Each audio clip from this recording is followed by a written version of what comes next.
Good evening, Shay. How are you? Are you well? Just getting things sorted out, mate. Hi, Richard.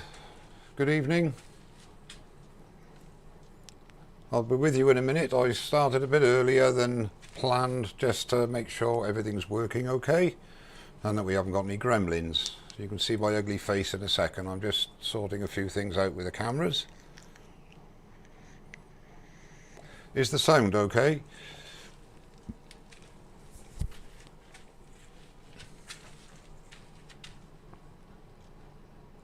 Oh, that's good, Shay. That's great. Thank you.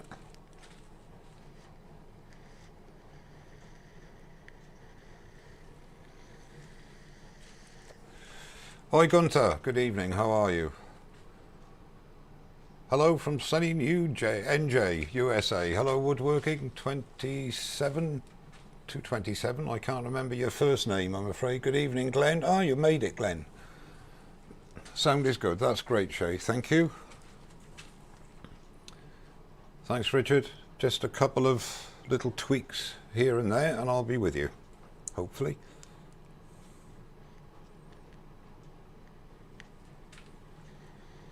Can you hear me vaping?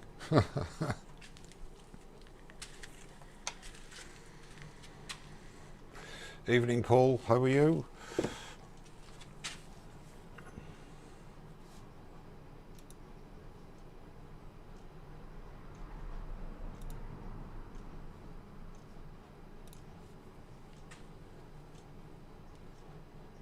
Evening, Leisure. How are you?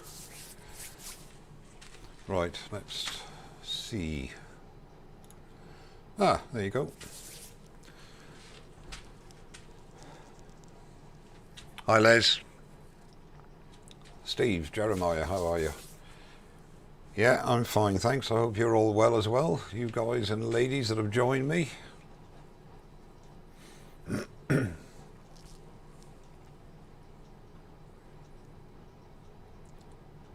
Hi, Andy. Afternoon, Jess. Jess Lyles from Texas. How are you? Evening, Steve. Steve Robbins. Evening, Thomas. Thanks for joining me. Very, very appreciative. Just to let you guys know, I've got a completely different setup now, and I only actually set it up today. I brought my old gaming machine down from the house because my laptop didn't have the grunt to run 3 webcams. But this is a gaming machine I built about 2 years ago, and it seems to be doing quite well. Got a big screen as well, so I can see the chat, but I've still got quite a bit to do with setting up camera angles, etc. I'll just run through the camera angles with you. That's the overhead. That's the lovely piece of walnut that I'm going to be hopefully turning and keeping in one piece, and that's the tailstock end for when I'm hollowing. I'm not happy with this angle yet, but hopefully we'll get it sorted in the fullness of time.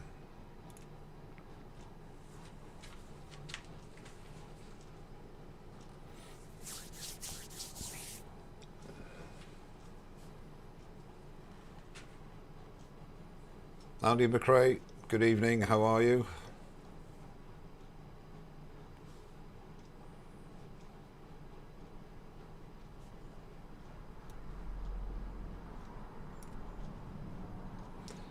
Just having a little bit of a... I was a gamer, Leisure, not anymore. I used to build my own computers because obviously it was more too expensive to get it done professionally, so I learned how to do it. Not much good at the theory and software and stuff, but yeah, I used to like it. Hi, Les. That's good. Okay, Les, that's good. I'm glad they're okay. Deo, hi from Dublin. How are you? Nice to see you.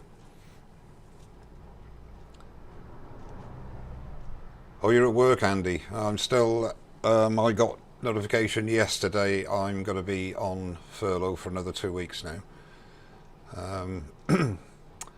which is okay, I suppose. But I do want to get back at it now. Morning, Michael. Morning from Melbourne. Good morning, sir. How are you? What I intend to do today, or this morning, this afternoon, this evening, wherever you are, I don't want to leave it too long. 2 hours, I think, is a bit long, but we'll see how it goes. When I start at 7:30, we could start a bit earlier maybe, but I don't think that's fair. So we just have to talk amongst yourselves.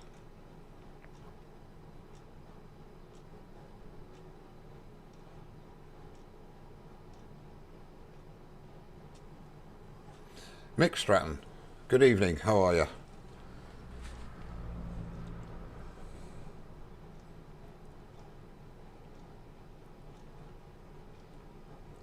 As I've said to the first people that joined, I hope everybody's fit and well.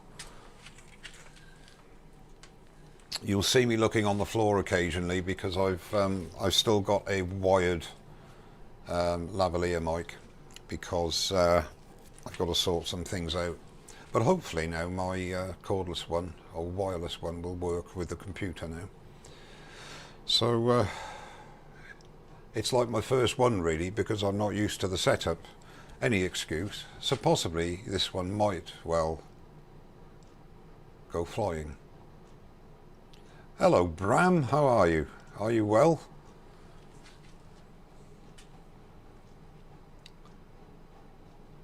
Hello Richard, Richard Phelan, good evening. Lovely to see you. Oh, wonder if somebody could actually... Hello Philip, I am honoured. Philip Greenwood, professional turner.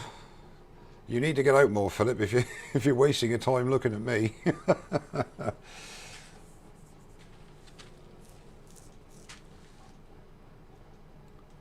Barn doors from New Zealand. It's 6:17 a.m.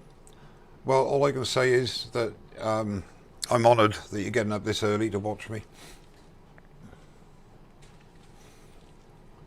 Mr. Jacobson, yet again. Hello, Carl. How are you? Nice to see you. Rockin' Hours Woodshop. Hello. How are you?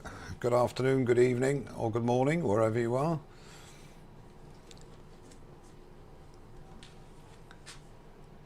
I think. Good evening, Steve Ellis. How are you? Are you well? I decided to start a bit earlier because I say it's a bit of a new setup for me. But it wouldn't be fair to start before 7:30. So as I say, just talk amongst yourselves, as it were. A little bit of it's quite strange. I will have to show my Heath Robinson computer caddy.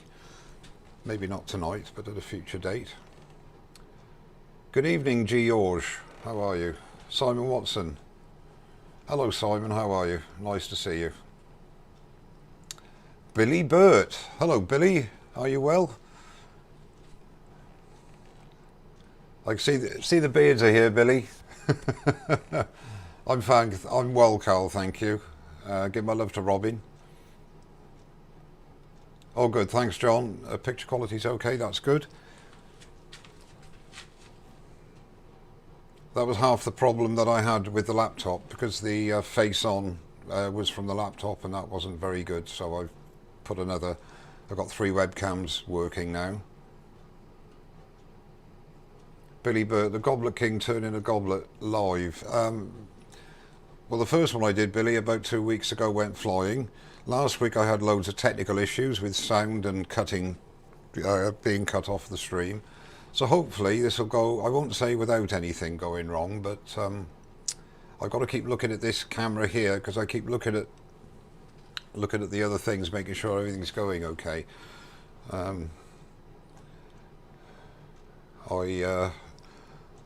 I will be glad when I get a couple more under my belt, I think. Hello, Paul. No, you're not late, mate. No, I just wanted to make sure everything was working okay. Good evening to you. It doesn't start till 7:30. Nice to see you.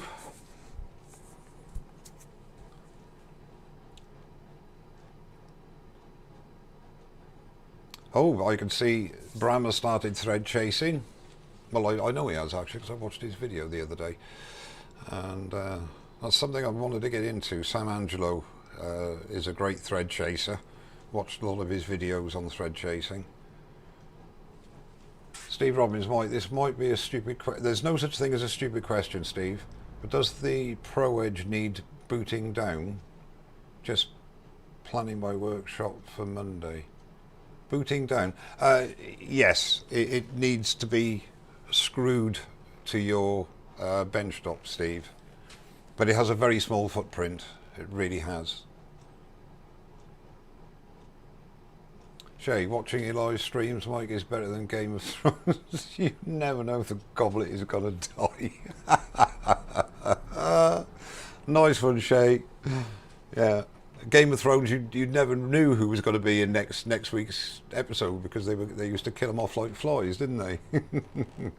Lee Wells, hello, how are you? Thank you very much. Floaty Boat Wood Turning, what a great name. Thank you. Everybody's saying good luck, but I think in actual fact they really want to see it go flying. But there you go. It is what it is, and what will happen will happen. So is it a 24-inch stem goblet tonight, asks Paul. No, it's not. It is, believe it or not, my new lathe wouldn't take that with the tailstock. Well, yeah, it might do. It's 12 inches, Paul. It's 12. It'll end up about 12 inches. But I'll go through what it is in a minute when I get onto the overhead. Only a couple of minutes to go now. I chickened out of a 24-inch one, Paul, to be honest with you. Richard Chester, good evening, how are you? Looking forward to seeing the results. Yeah, me too. I'll be very happy. One thing I will say, depending on time, I might not finish the whole goblet, so I might not actually part it off at the end because I don't want to. It's a lovely. I'll just go for some of you, and I'll go over it again in a second. It's a lovely bit of English walnut, which I've already turned around, and this was very kindly given to me by my friend William Hunt. And about 3 years ago, I should think. So it's really dry, but it has some nice figure in it, and hopefully it'll make a nice goblet. Really, I need a new lathe. No, I don't think so, actually. I might get the bed extension at a later date, Paul, but I don't think I'm worried on that, to be honest with you. And funny enough, regarding the lathe, I had the bed extension on the other lathe, on the FU 230, but I very rarely used it. Really, most of my turning is more than adequately compensated for on the lathe I've got. So the extra length isn't really essential. Jim Smithers, one piece. Well, I'm hoping, Jim, yes. But I'm actually thinking of doing a video in a month or so on 3-piece goblets. Not because I keep breaking them, but they're a really good way of using up scraps of wood and making contrasting wood. So that's another. Les, Mike, what grades do you use on your Pro Edge? For reshaping, I've got 180, is it?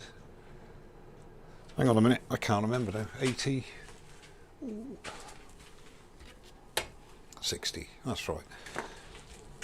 Yeah, sorry about that. Yeah, it's 60 for reshaping gouges, what have you, for reprofiling. Then 120, and then I just touch it with 240.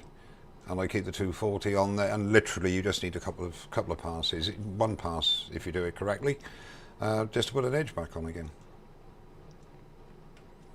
You can get a diamond belt as well, but they're very expensive. I don't know if they're actually available in certain places at the moment. I'm not sure if Ed Oliver's got stock. I'm not sure, but nevertheless, I just feel the 240 is adequate, and it does last a long time.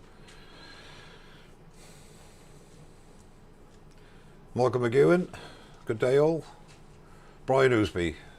Sounds good. That's good. I'm glad you can hear me, Brian. Right, okay. Well, thank you all of you that have turned up. It's now 7:30, so we'll get started.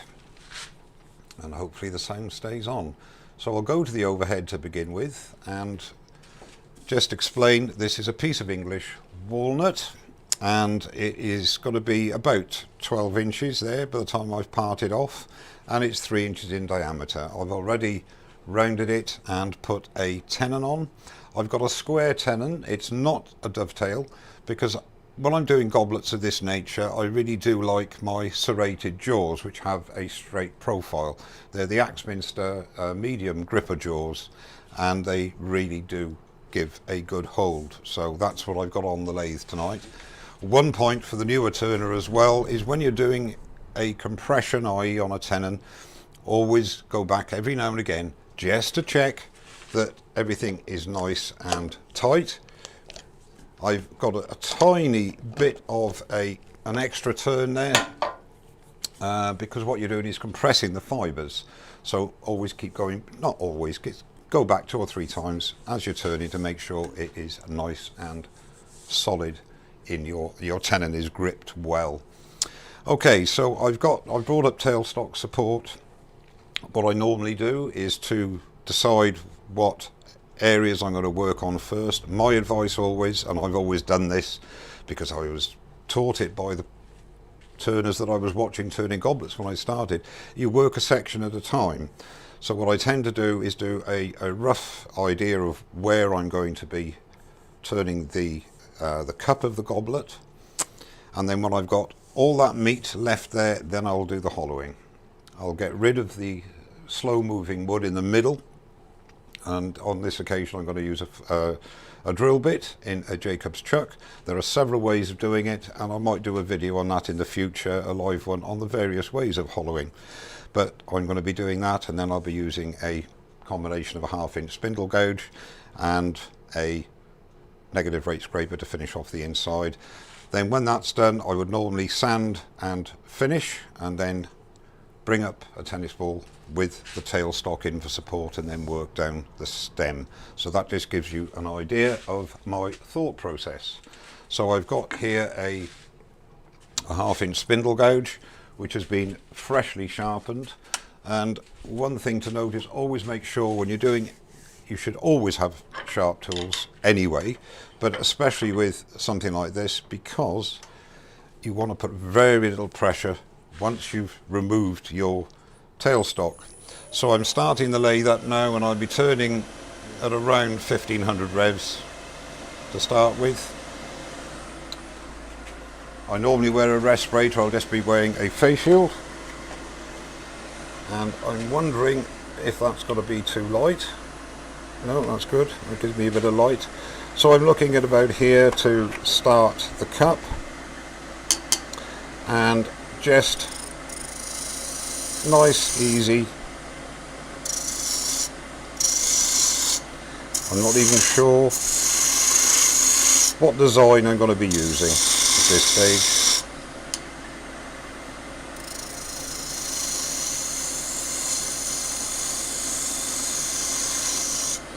I'm not sure if I got to do a, I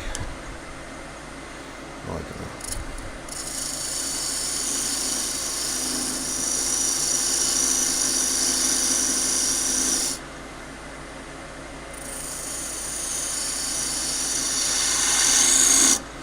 Yeah, I think I'm going to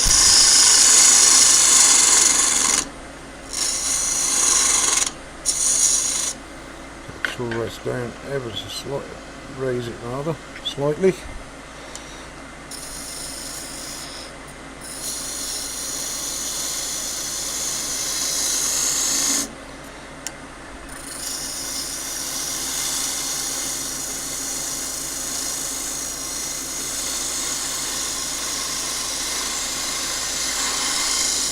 Now what I'm doing now is just looking at the sort of design I want to do on the cup, and I think I'm going to go with a slight sort of OG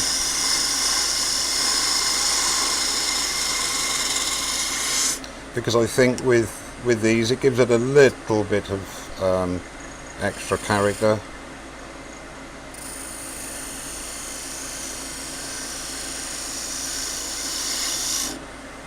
I'm happy with that. Now I've got to try and blend that in. Now bearing in mind, I don't want to go too thin here because I want to leave the meat on the blank so that I got stability when I'm hollowing out.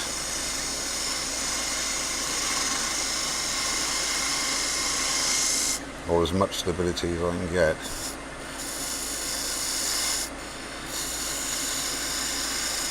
Nice light cuts, lifting the handle, keeping bevel in contact with the wood.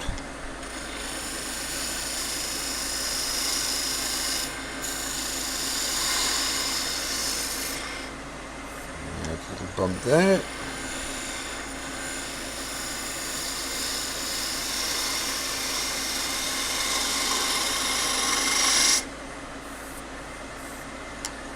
Yeah, it's quite good, just a little bit in there, and I think that'll be the basic shape.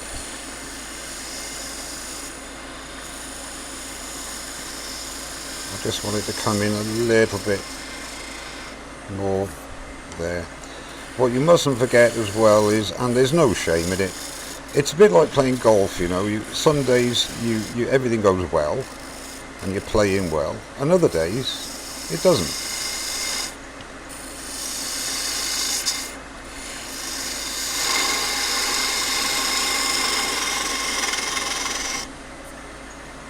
A little bit there now.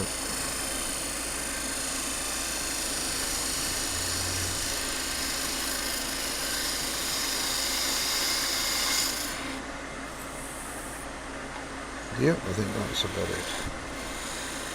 Pick up the cut there and just bring it round. Yep, I think that's pretty good. I'll just turn the light off so you can have an idea of what I'm doing. And it's a bit like a bell, if you like, just a slight curve there. So now at this stage I wouldn't want to be taking any more off here because, as I say, I want to keep that nice and solid for when I hollow out. Now what I'm going to do now, always an idea to just make sure, yeah, everything's running nice and through. I'm going to take out this live center.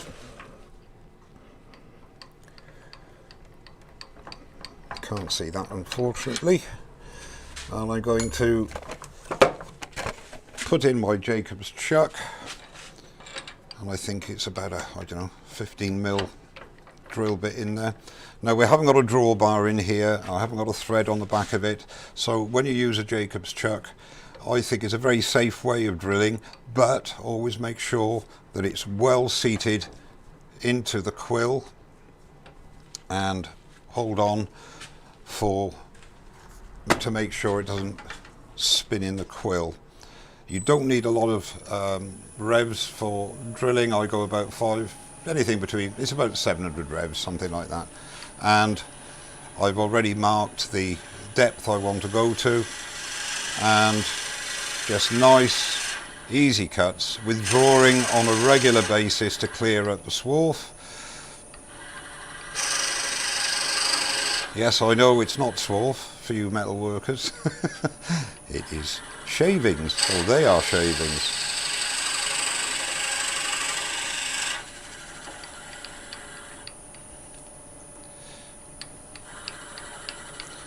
So there's no race, you can take your time. Obviously when you're doing a video you do go a little bit quicker, but hopefully everything's okay.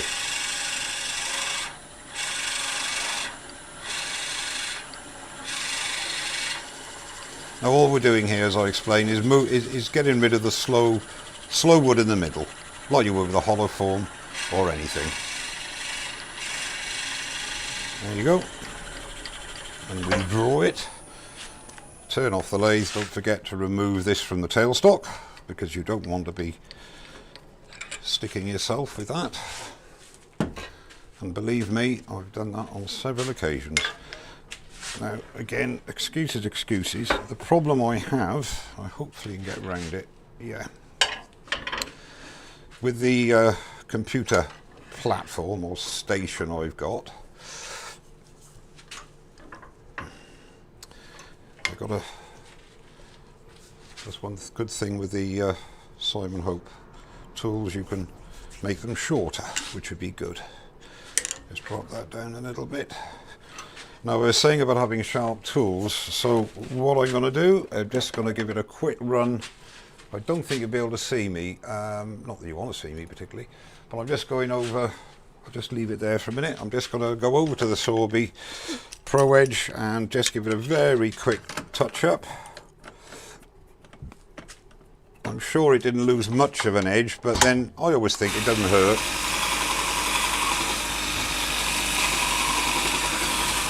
There we are, as quick as that. Just 2 passes, has put a nice keen edge on there. And go back to the overhead. No, we won't. We'll go to the end. That's the one. Okay, so we've got rid of the slow moving wood. And is that a crack? No, that's okay. There are several ways that you can actually hollow. I'm going to do a combination of push cuts and pull cuts. One thing I learnt from a very respected turner called Jimmy Clues. He was doing a goblet. I mean, he doesn't bring things up to support them. And to establish your rim, and I've tried it a few times, I'll try it again today, just using an ordinary parting tool, okay, and you establish the thickness of your rim. Very, very light cuts, obviously, because this is totally unsupported now. So if I say here is where I want to go, you can already hear the resonance.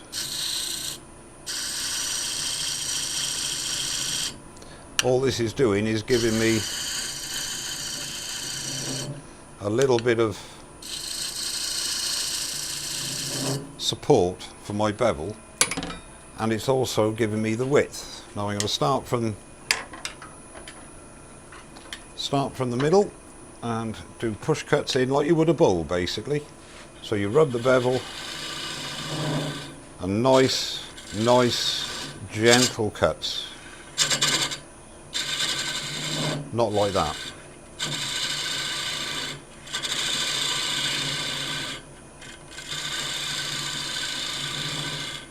The thing is with a goblet like this length, you have to use very, very light cuts.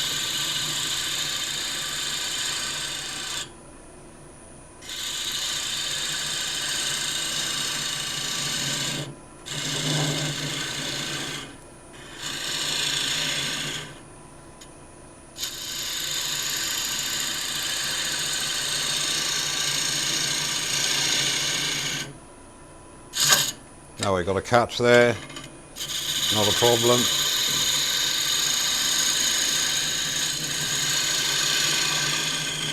The reason for that is I need to lengthen this a little bit and drop that down ever so slightly. That's better.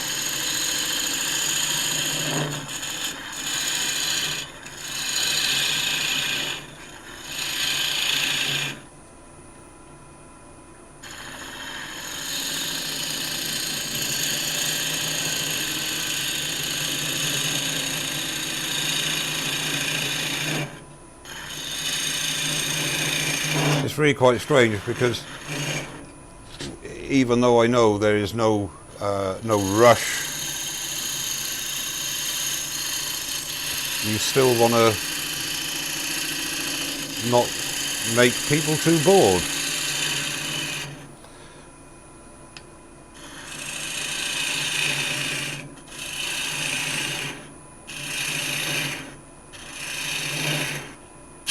Oh, another one.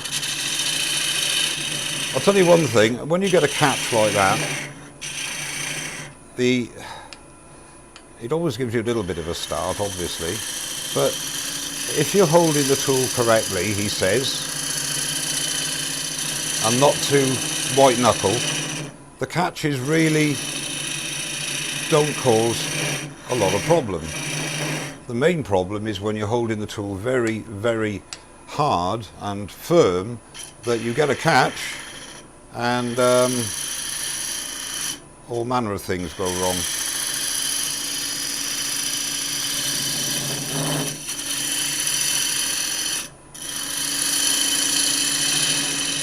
Now I'm going to try a bit of back hollowing.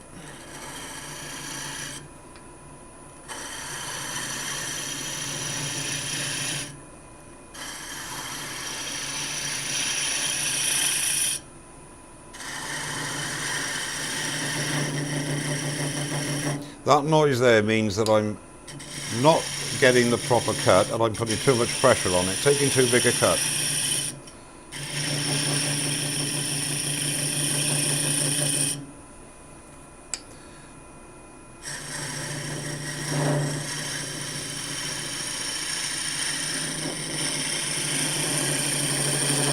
Now I've got to make it sure the tailstock's getting in the way.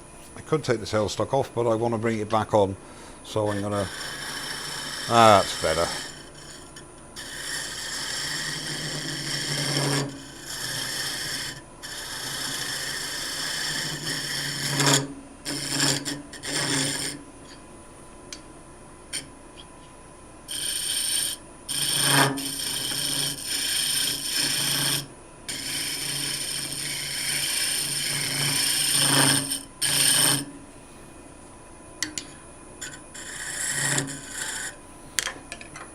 Lift the tool rest a bit.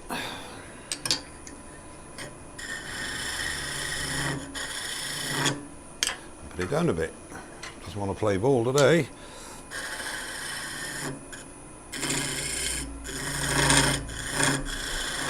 Right, I think we're going to have to, just out of interest, I'm going to try my spindle gouge and just see if I get a bit more success there.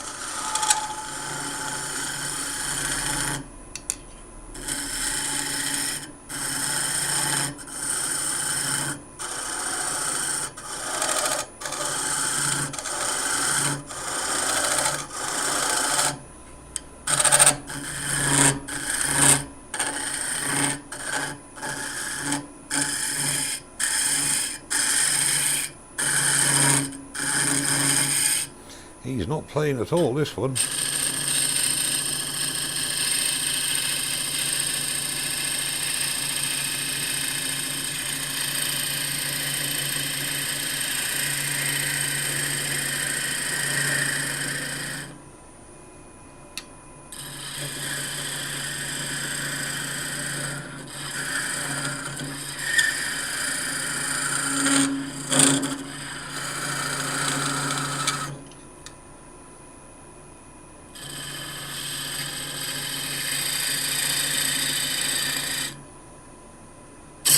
Woohoo!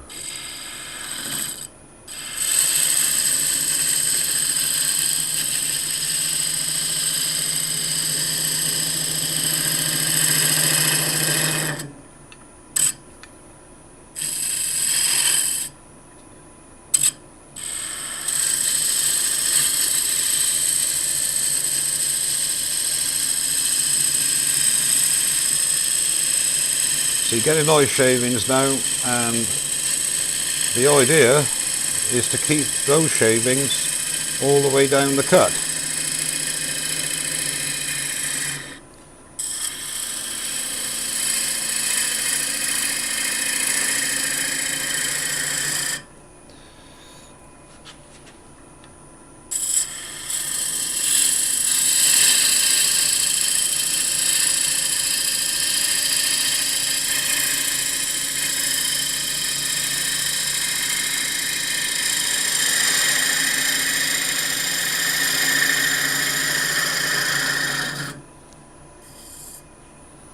Just stop and have a look.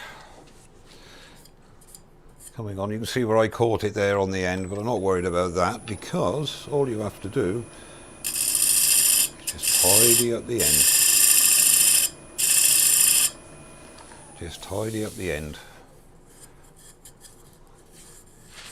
Yeah, that's okay, because that'll tidy up when I finish off the outside. Okay, so we're going to carry on with this. It's very hot at the moment, the 3/8 spindle gouge, but it's doing the job. The other thing, of course, I haven't got a light in there. Any excuse.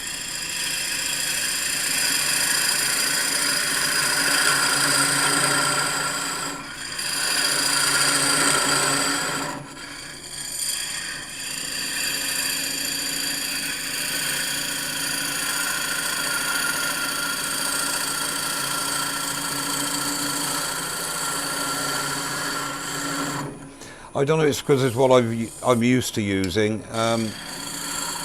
When I started doing goblets, I always used my 3/8 spindle gouge.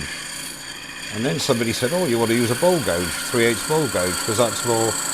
But for goblets, I must be honest, I do prefer using my 3/8 spindle gouge.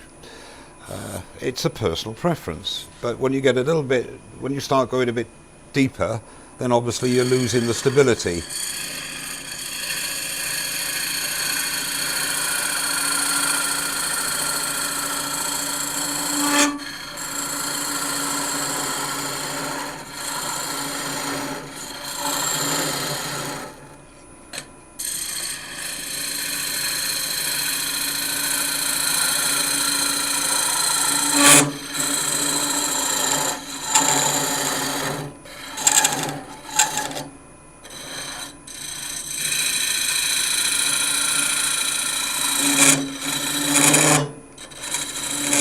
No, I'm losing it now.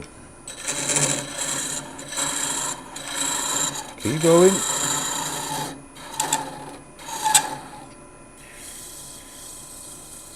Just a little bit of a... Just using the wing of the tool there, just to get rid of that little lump.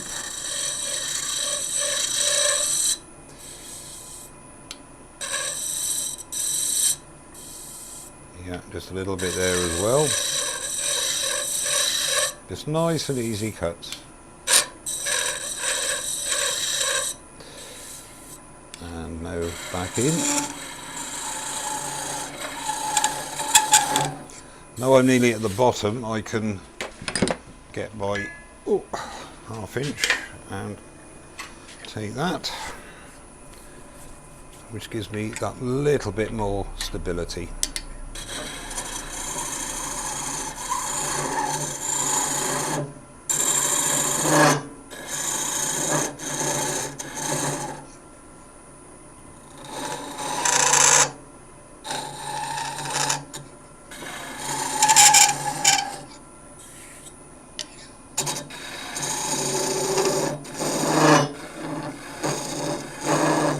Sorry if my head's in the way.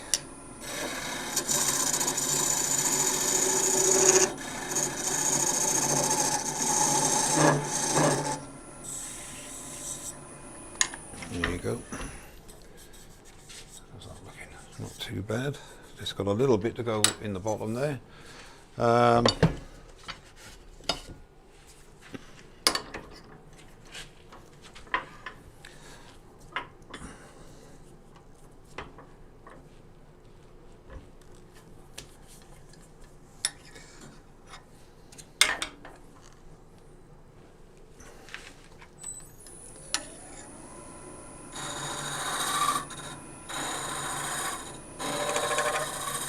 I'm actually doing this by feel now because I can't keep putting my head in the middle, can I?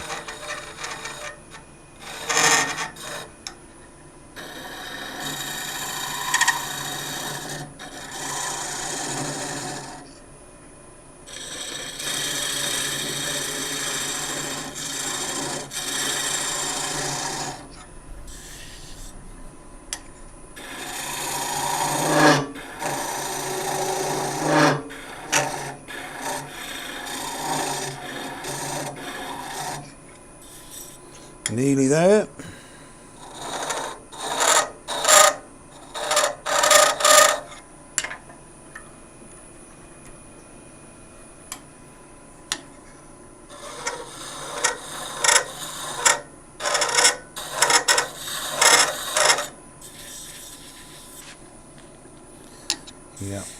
That's just about it.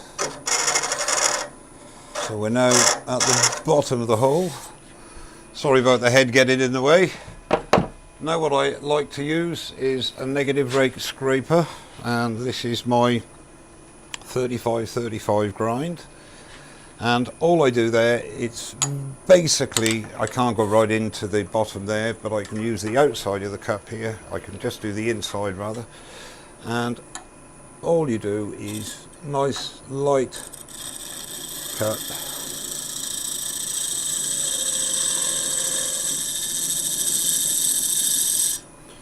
Which gives us a nice finish. Nice surface ready for sanding.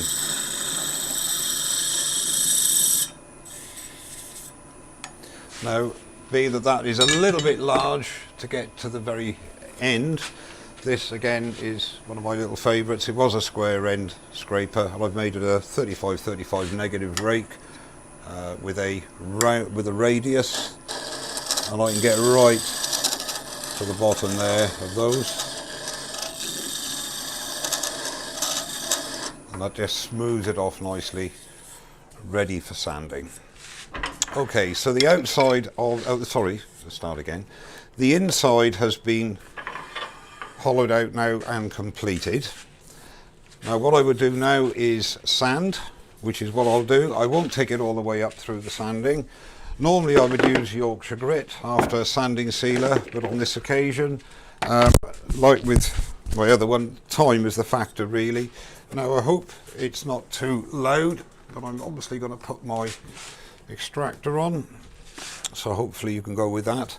I can actually start with 180, so we'll just do a very quick bit of a little bit of sanding, nothing to the level I would normally go to, just to get rid of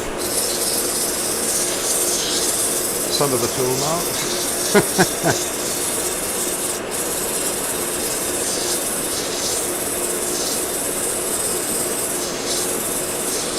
It's actually quite smooth. I'm very pleased with that, to be honest with you.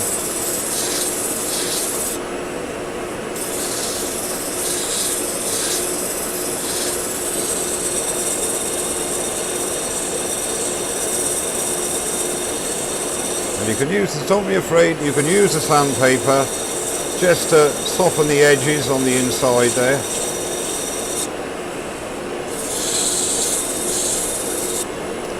Okay, that's the 180, now on to 240.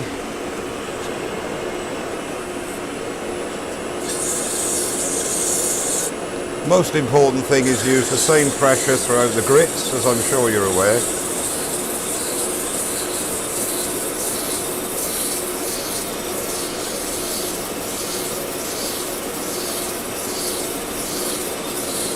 Well, you're mussing. Yes, good idea. Okay, 240 and now on to 320.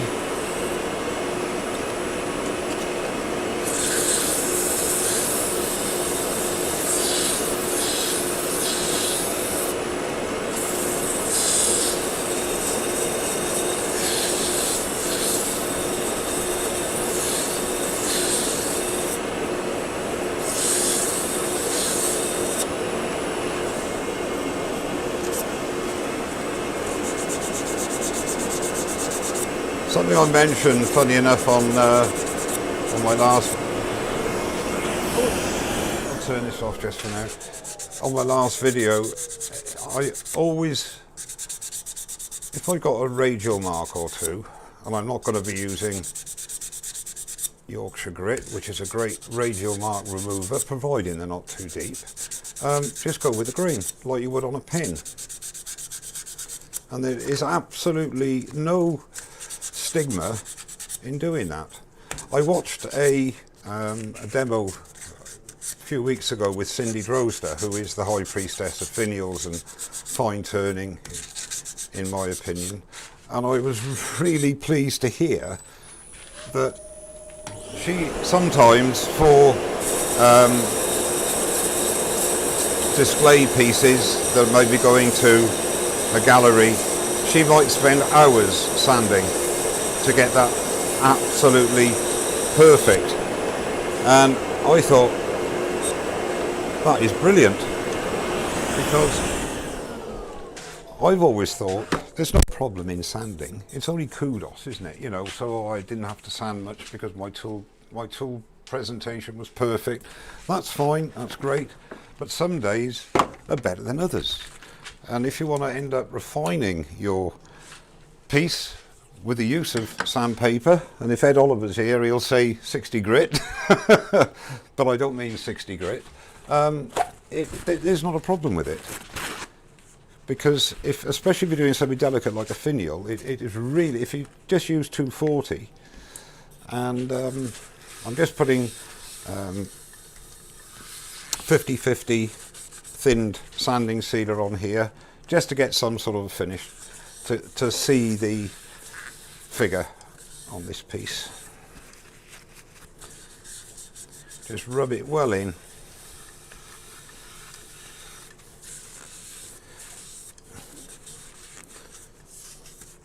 Get it down the bottom, although you can't see it, being I'm an honest fella.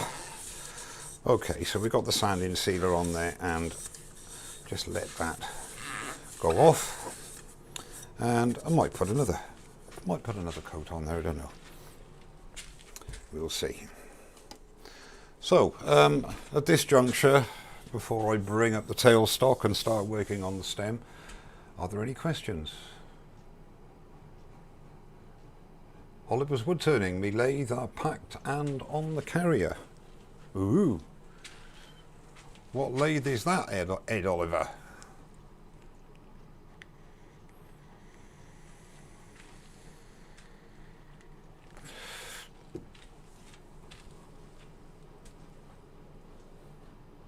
Well, I've missed all this chat, you see, and they're on about goblets flying. Wayne Bigfoot Woodcraft, Valerie sands forever, takes the last few millimetres down, but the finish is great. Yeah, very good point there. Nigel, Ivor Longwalk, how are you?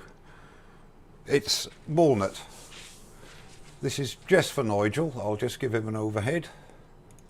There you go, English walnut, Nigel.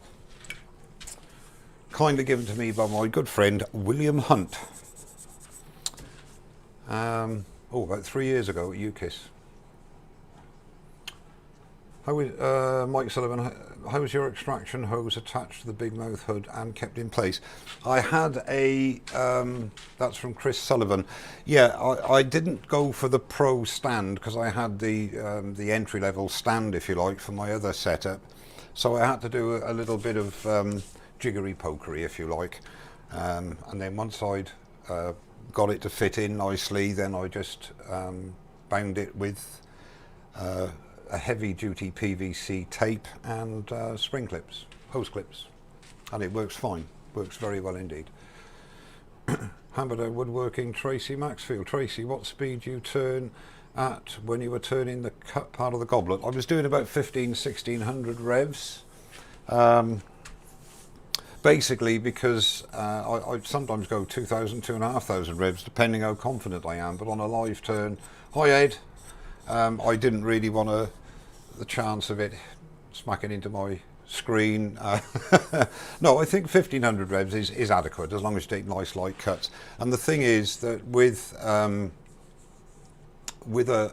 a piece of this length, which is not being supported at this stage when you're doing the hollowing, I think it's a good idea not to overdo the speed, because it forces you then to do a lighter cut and then less chance. I was getting resonance anyway because it's 12 inches, 12.5 inches from the jaws, you know, which is a fair old way out, you know. Let's go back to my face for a minute. That's going to upset some people. There you go. There's me in living colour. Just a couple of questions or comments that I can answer. No, it's definitely walnut. It's not oak. Nigel. Oliver's wood turning. I'm watching. Yes, I know you are, mate. Yes, so I'm going to bring the tennis ball up in a minute when I put some wax on there. So So while I'm chatting away, I can go and get my Hampshire sheen. And as I say, this video isn't really about the finishing, it's about the technique, or one of the techniques that I use in my quest of trying to do goblets that don't actually fly. Right, tailstock end, here we go. Maybe. There we go.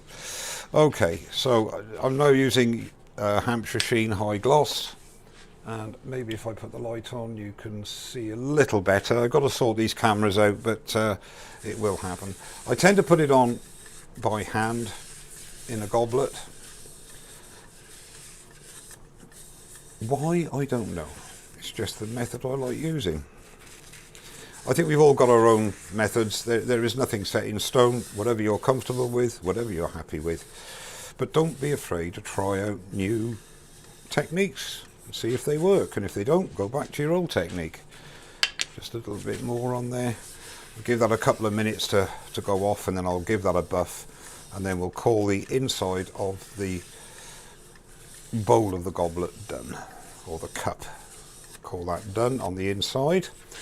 And the reason I always do the inside and finish that first of the bowl. Then I can bring up my support, whatever I'm going to be using. Then I can refine the outside of the bowl, and then start to work my way down with support.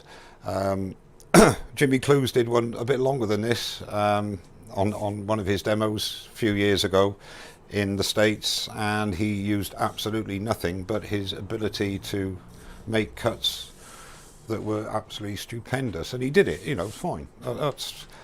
I've done it, but I'm not taking, if you don't have to take the chance, I don't see the point in doing it just for the sake of it, to be honest with you. I would normally leave that a little bit longer, but it's quite warm in here. In fact, it's just knocking on 30 degrees C, so it is extremely warm in here, actually. So again, with the lathe running at about 1,000 revs to start with, no great pressure. Just get a bit of a shine so you can hopefully see the inside. I quite often put a couple of coats of Hampshire Sheen High Gloss on, but also I would normally, and I'm not saying this for any other reason, and it's true, I would normally use Yorkshire Grit after the sanding sealer to get a really nice finish. Let that go off and then apply my Hampshire Sheen, and then sometimes microcrystalline wax on top of that as well. Well, we've got a nice sheen there. It is a finish of sorts. So what I'll do now is bring the tailstock back up, put the old live center in the tailstock, and then my tennis ball.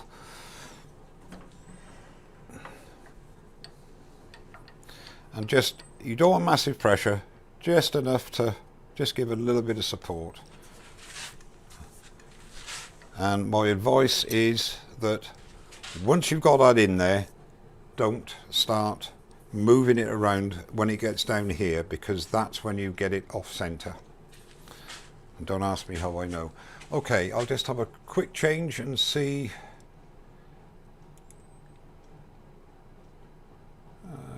Face, there we go. That's me. That's me face. Have a quick drink. Make sure it's not sanding sealer. John the Maker. Hi all. Hi John, how are you? Welcome, thanks for coming.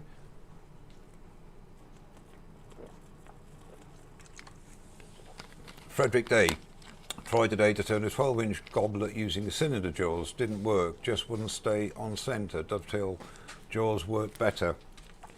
Yeah, I was saying in the beginning,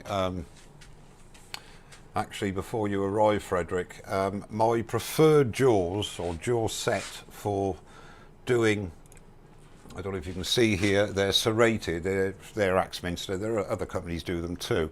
They got a nice deep profile to them. You don't need a dovetail. They actually go into the fibres of the wood, and they're serrated. And I always have a great deal of, he says, a great deal of faith in these jaws, especially for longer goblets, and I always use those when I'm doing off-centre goblets, which is the subject of a video in the future.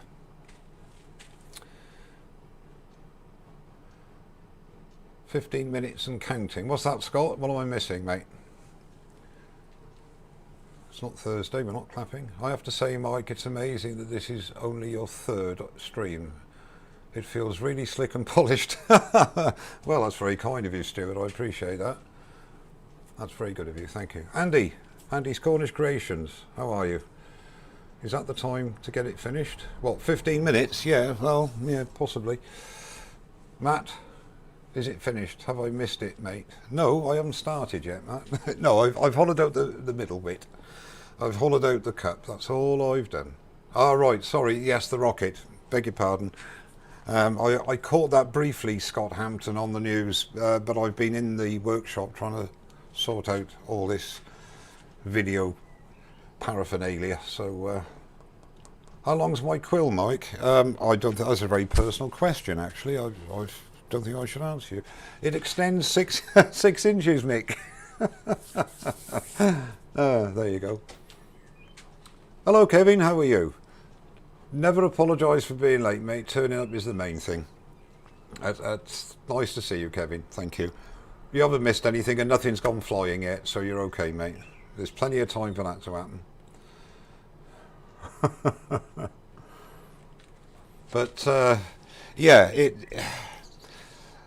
sorry, going back to, I think it was Matt Harbour mentioned last week or the week before, this method that I use for, let's turn the light off here, for giving a bit of support as I'm working my way down. That's fine, but you mustn't forget that that's actually pressing onto the stem when the stem gets thinner. So if you put too much pressure there, it can flex the stem and actually do the opposite of what you're wanting it to do. There is another method whereby you would actually put into your live centre a cone, either a shop bought one, which I'm lucky to have with the one-way live centre I've got back there, and you apply tape to that and apply tape to the cup on the outside of the cup, and then you retract your quill so you're actually pulling the goblet, which is putting no pressure on the stem at all. And that is a very good way as well, which I might.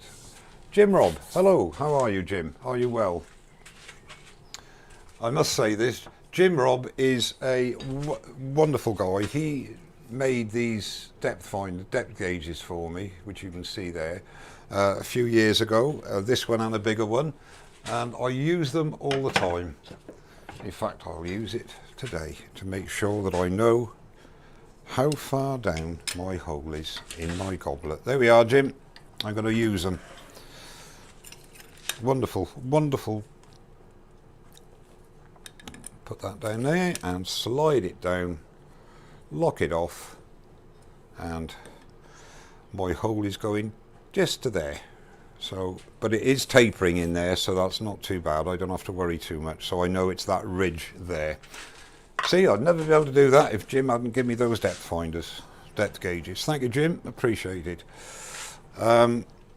Again, when you bring up the tailstock, always check that everything's running nice and centrally, which it is. Okay, Graham Mike is. Oh, hello, Graham. How are you? I'm not even gonna reiterate what you just said there, Graham. Good evening, Shu. Hi from Ontario, Canada. Ken Kaufman. Good evening. How are you? Well, is it good evening there? No, I should imagine it's good afternoon, even good morning. Again, another comment that I can't really talk about, Steve, but I'm very proud of you, mate. Oh dear.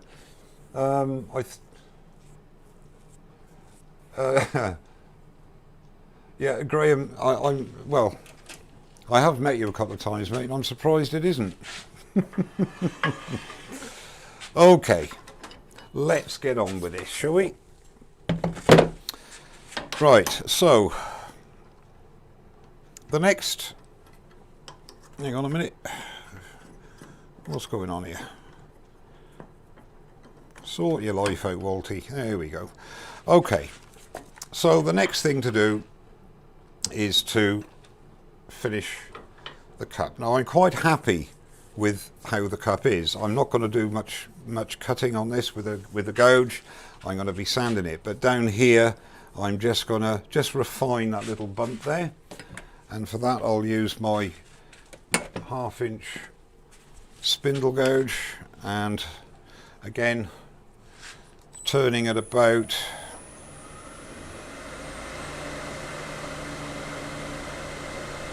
1700 revs, 1700 revs.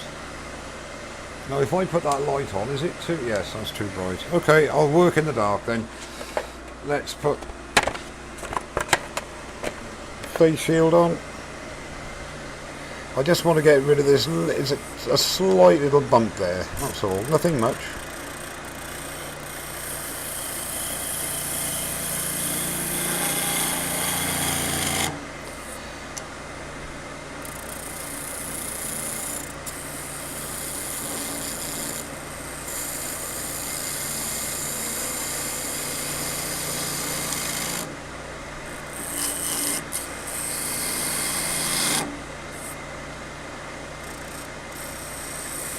You know what? That actually needs sharpening, so I'm going to use my 3/8 spindle gouge.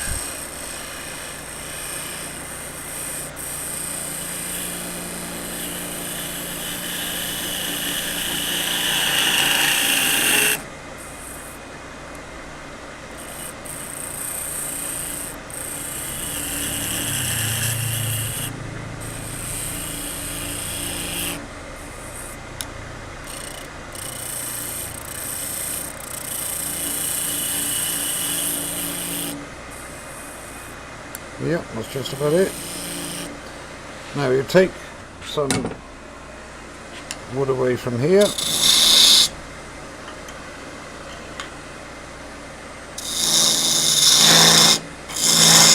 Do you know what? That needs a touch up. And when your tools need touching up, touch them up. It's amazing actually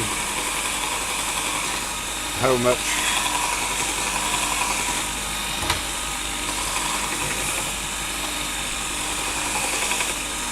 there you go, a couple of touches and that should be a lot better now. Let's just see.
You know, I'm absolutely amazed. There's something going wrong here. I don't know what it is. I really don't. Bear with me a second. Now, I said earlier on about checking your chuck. Another tiny bit of a turn there, but certainly not getting a good finish here. I don't know what's going on. No idea.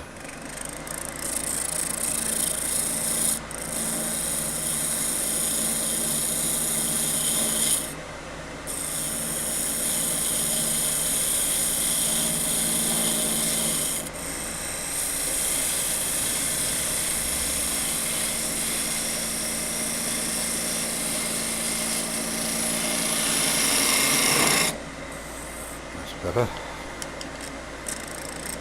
Right, we're going to take one more little pass here.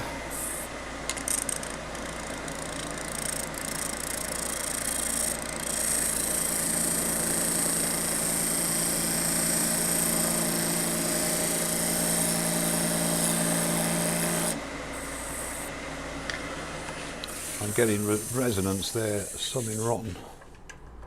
Terrible, absolutely terrible. I really don't know what's going on here. Well, I'll try once more.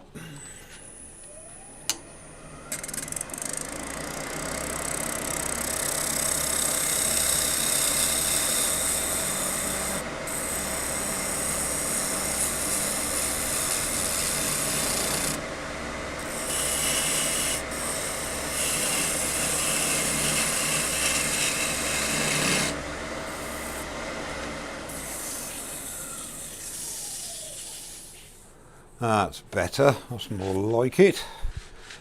I don't know what was going on there, possibly bad tool positioning, don't know. More than likely that.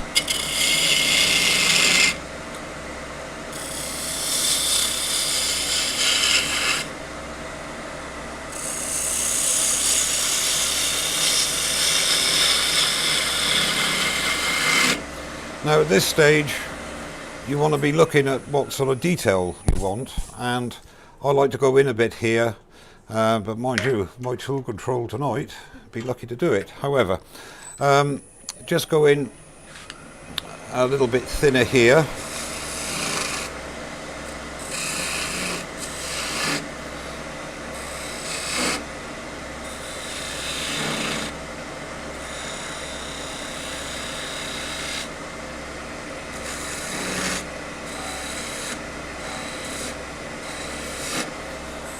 Yeah, and then just take away the unwanted wood.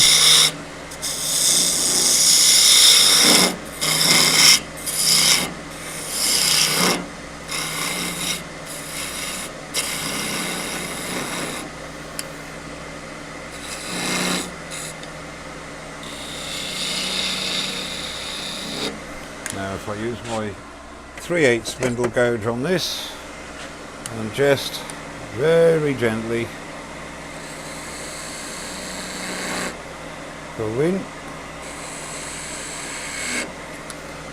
just follow that down there a little bit.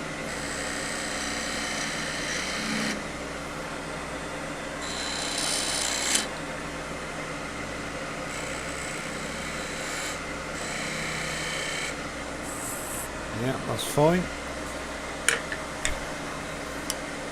So now, take a bit more waste wood away. It's really annoying me, this is. Whee! So I did on purpose. Don't worry.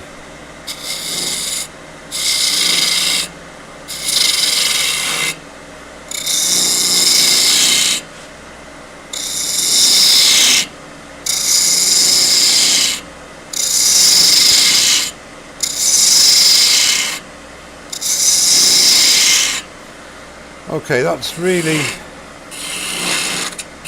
as far as you want to go, and then just start working a section at a time.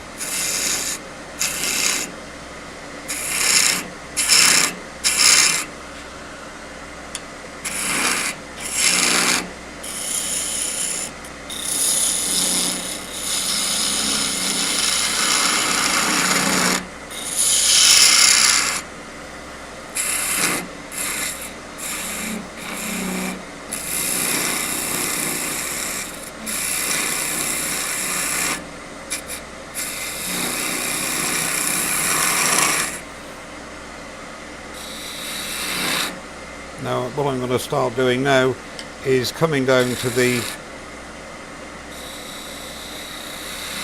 final thickness of the stem.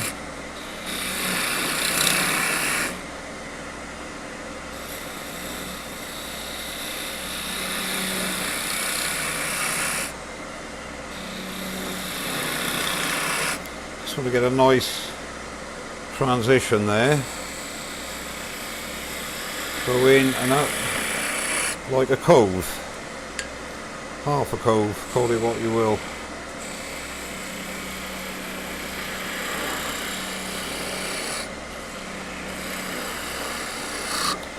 Right, I think that is going to be the thickness of the stem. Yeah, quite pleased with that, looks rather good. No, basically it's just a case of following it all the way down. So just moving away unwanted wood. Woohoo! I'm not getting a cat.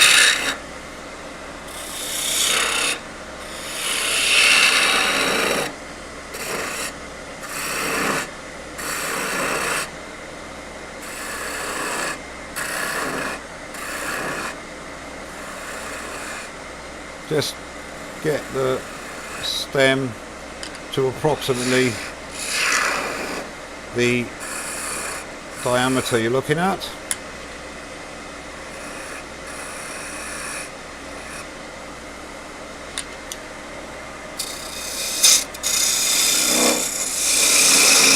The reason that's happening, I'm trying to take too much wood off.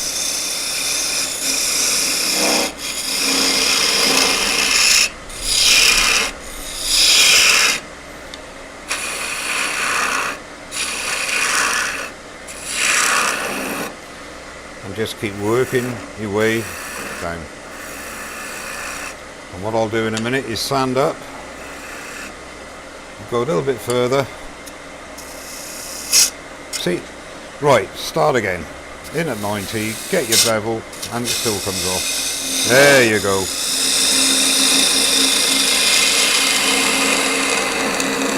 Now we're motoring. No, we're not. Well, I'll tell you what, this is a, there we are, twist and bevel. No, losing it. Okay, when you get like that, I'm just going to go away from the lathe a minute and put an edge on here again, and we'll start again. Just a couple of quick sweeps. Is there anybody left yet? Anybody left? Yes, they're still there. Good man. Right. Try again. Let's get this sorted. I know what it is. It's me. That's better. Now we've got it.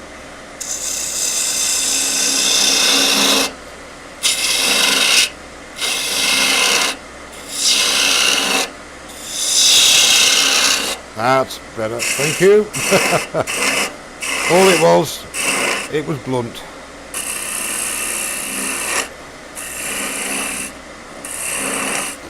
And the number of times I say, if you think it needs sharpening, it does. And there is a pointing question.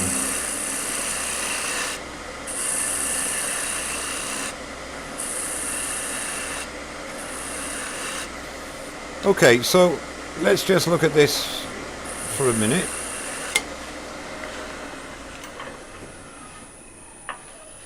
So there's the stem, and all we got to do now is sand the outside and that part, and that's what I'll do now. So again, you'll have to bear with me with regards to the dust extractor. Again, starting with 180, and the lathe speed about 800 revs, something like that. Nice light. We'll start with a cup.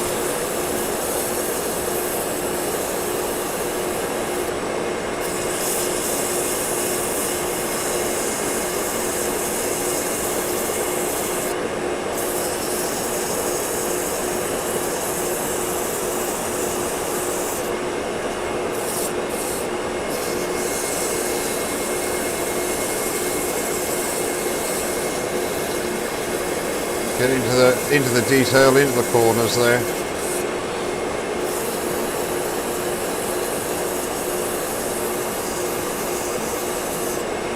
And then work on the stem. Now what I was saying earlier on is that you can refine the stem with your sandpaper, the same as you would a finial.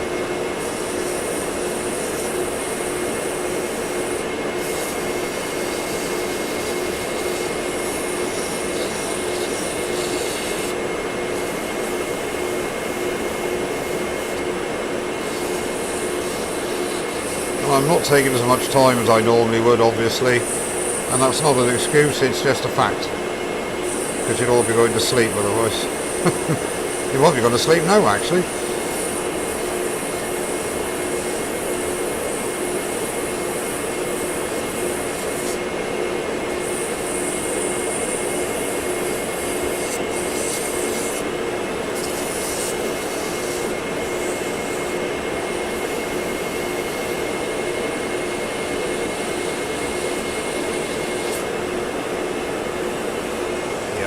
Fine. And a little bit of 240, and then we'll move on down.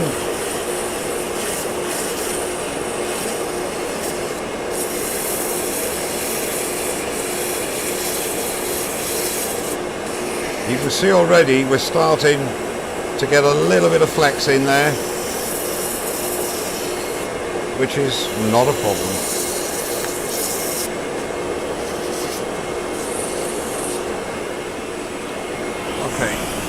So I've just gone to 240 there.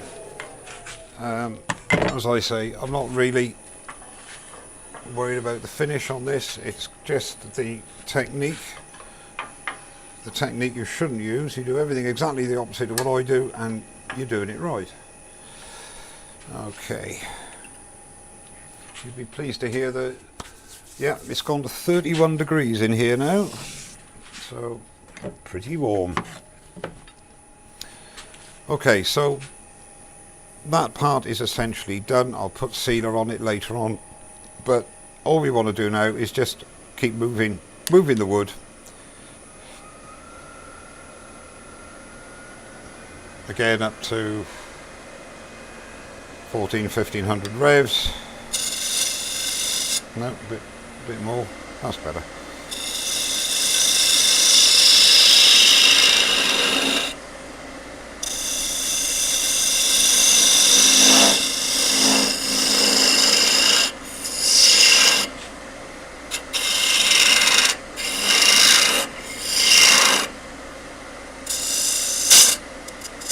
Here we go again.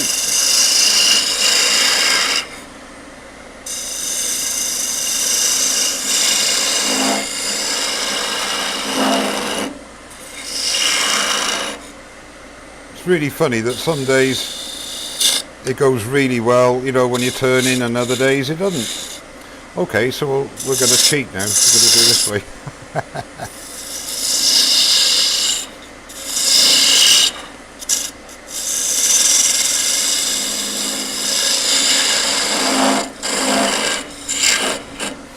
Okay, so now we just want a nice easy cut.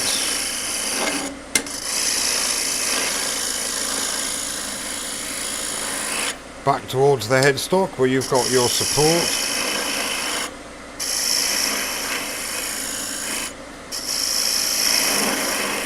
Now it's at this stage I quite like sometimes using a skew just to refine it, but I'm using the wing of the tool in the same manner, really.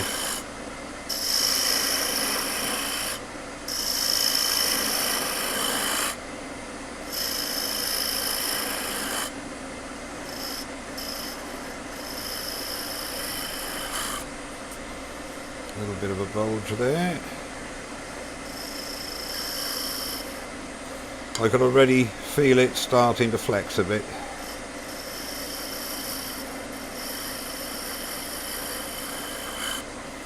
Okay, so now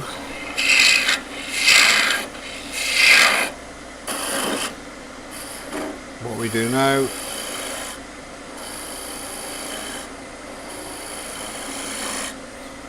is sand that up. So again, on with the extraction.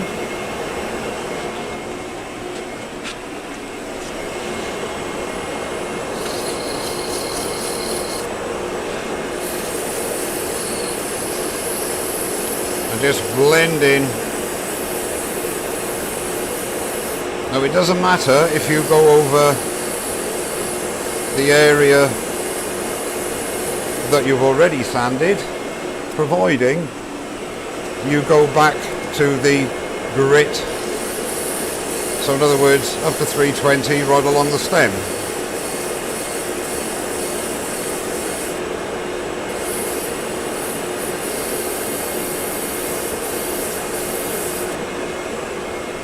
And then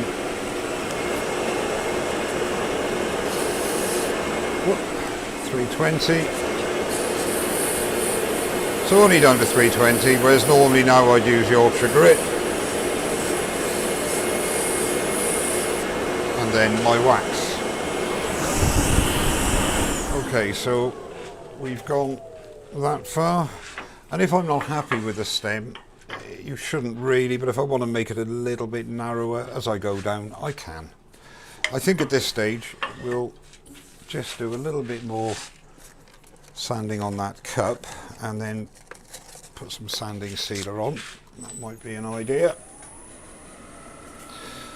Right, oh, there will be the noise again.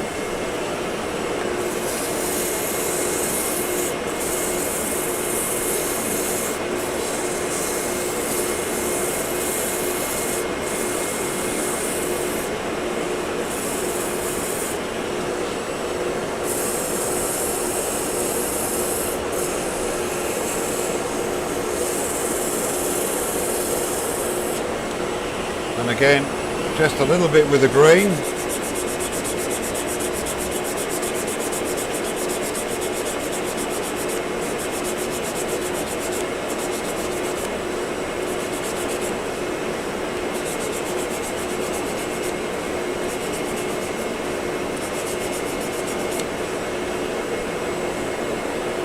Yeah, it's not too bad at all. And the same on the stem, just turn it by hand and a little bit with the grain like you would a pen. As I say, can you hear me when that's going, by the way? Okay. And of course, if you're doing it really properly, this is not a finishing video, you should really between each grit use methylated spirits, or as they say in the States, they call it denatured alcohol. And that just lifts any of the residual dust that's in the grain. But if you're using Yorkshire grit, it's not quite as critical. So this is just sanding sealer, just to seal the wood. And you can see there how much, how much is coming off. Or maybe you can't, but believe me, there's quite a bit of dust coming out of there. But if you're using sanding sealer, that will do the job as well. But if you want a really, really top-notch finish, a little bit of methylated spirits in between each grit, or denatured alcohol, just cleans the grain up that little bit extra and doesn't leave any of the previous grit behind.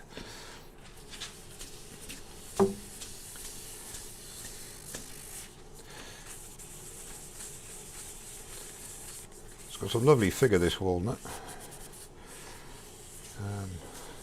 I have a feeling actually that I won't be parting this off at the end, because I do want to go over it and give it a really good finish, because what we're doing here is just showing the method that I use.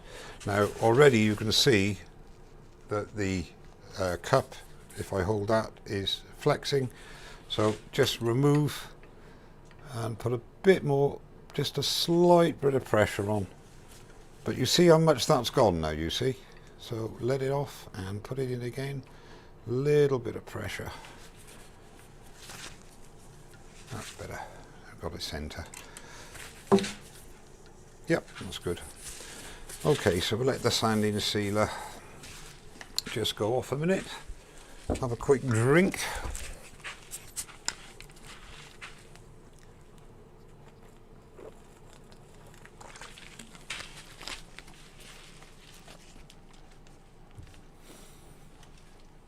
Ah, dear. Hello to all those that have arrived that I am not aware have arrived. Thank you very much for turning up.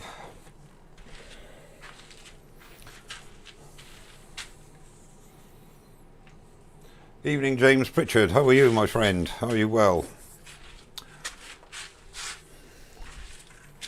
I think there's a bit more lag than usual. I think there's about an 8-second lag, 6 to 8 seconds. Not too bad, I suppose, but nevertheless, still a lag. Okay, so now just going to put on one coat of Hampshire Sheen, just to get a bit of a glow or a luster on it.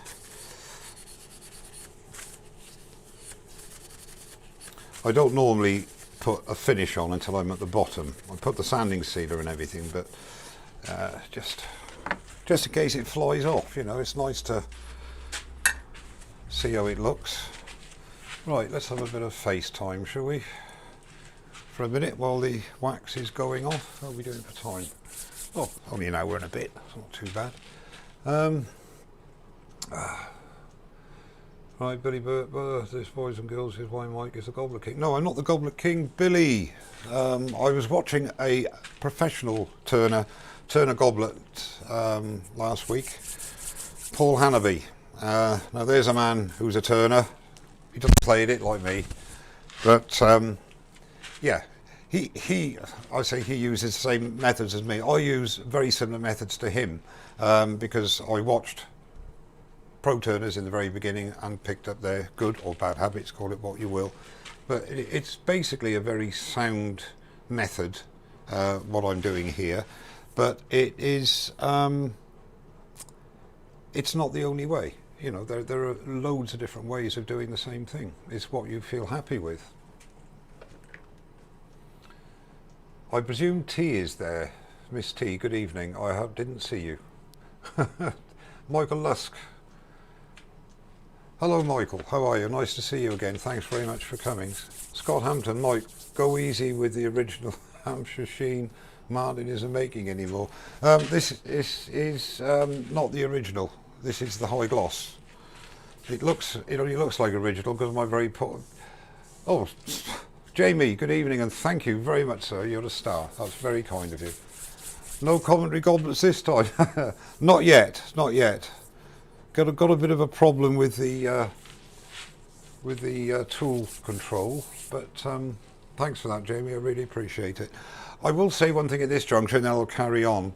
I was getting juddering, etc., and in my head I was thinking, right, I need to sharpen the tool and what have you, which I did need to, but I was basically presenting the tool slightly wrong. Normally when that happens, I'll stop, think, what am I doing, and start again. But for the newer turner, never ever be afraid or worried of stopping the lathe, standing back and assessing why you're not getting the cut you expect to get. I wasn't getting it there. I was getting a couple of catches, I was getting run backs because I wasn't approaching the work properly. It happens, you know, as I keep saying, we're not professional turners, most of us. There are some professional turners here tonight, Mr. Oliver, but you know, at the end of the day, we all make mistakes, but learn by them, that's the important thing. Ray Harry, I'm from Silicon Valley. Hello there, woodturners. We have President's Challenge of a Long Stem Goblet due this Wednesday. There was a Zoom meeting. Nice, got to watch this before trying up the first goblet. Well, let me tell you this, Ray, if you do exactly the opposite to what I'm doing, you'll be okay, mate. You'll win the competition. Danny boy, hey Mike, turning my first ever piece today. Nice one. Michael Lusk, thank you so much. You're a star. Thank you very much indeed. Appreciate it. Frederick Day, I hope this is making that stem a little thicker towards the base. Yeah, it will flare out a little bit, Frederick, but not a terrific amount. Not a terrific amount. That's the sort of thickness it's going to be. It'll flare out a little bit as we get to the base. Hopefully my sound will stay on this time. Last time I got to the base I was talking to myself because my sound decided to give up. Steve Robbins, oh thanks Scott, got worried there. Thank you Danny, I appreciate that. That's very kind of you to say that, thank you. Right, I'm gonna bare my soul, I'm gonna have a quick vape behind the curtain.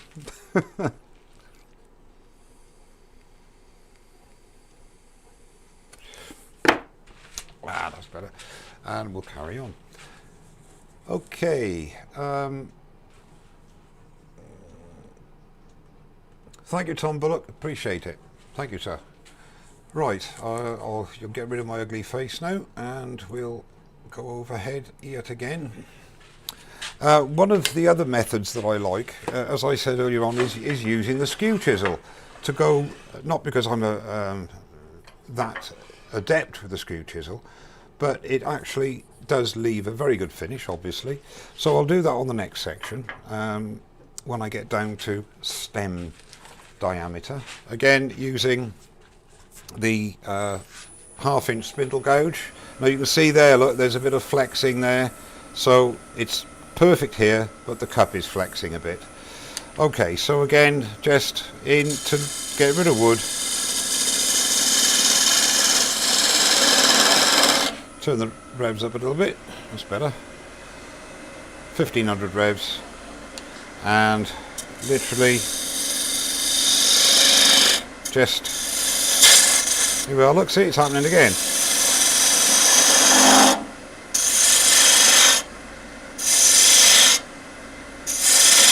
I'm not moving my body, you see. I am actually taking quite big cuts here, because I don't want to keep you all night.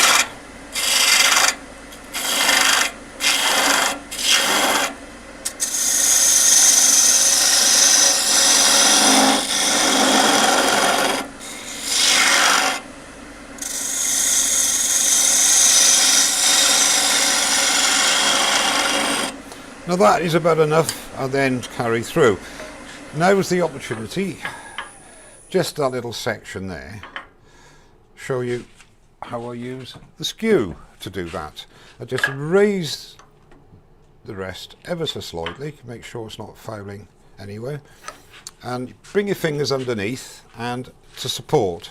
You don't need to do it here at the moment, but when you get down further, so put your thumb down on the top and literally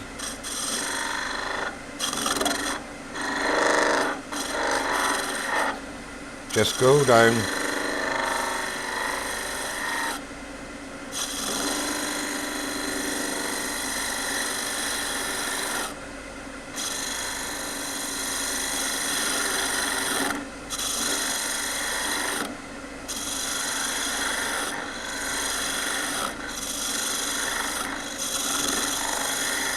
The reason, if you look at the finish there, it's an excellent finish, not because of my toolmanship, but because the tool itself gives a really nice surface. And it's only a planing cut, so it's the easiest of the cuts. And as you can see, I cheat, I use a radius skew. The reason I do that is I feel very comfortable with the radius skew, and I don't have a problem with it.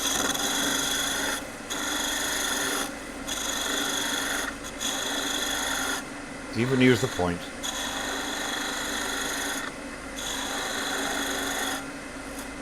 Now again, you could use it for a peeling cut to get your approximate stem diameter, and then do the refining.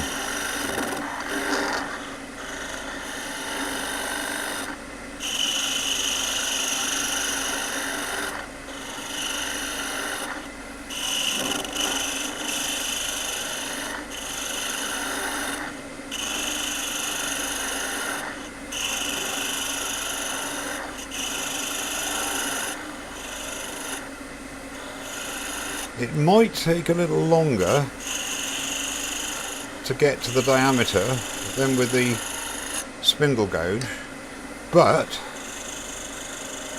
the beauty of it is you can start sanding at 240.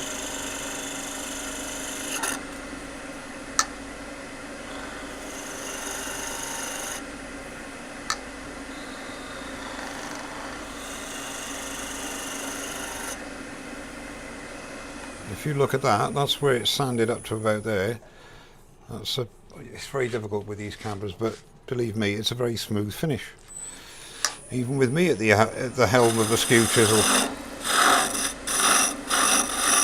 That's just getting rid of wood. And then, to be honest with you, you don't need your fingers underneath at this stage because it's not that thin a goblet. It's nice light cuts. Blend in that bit there.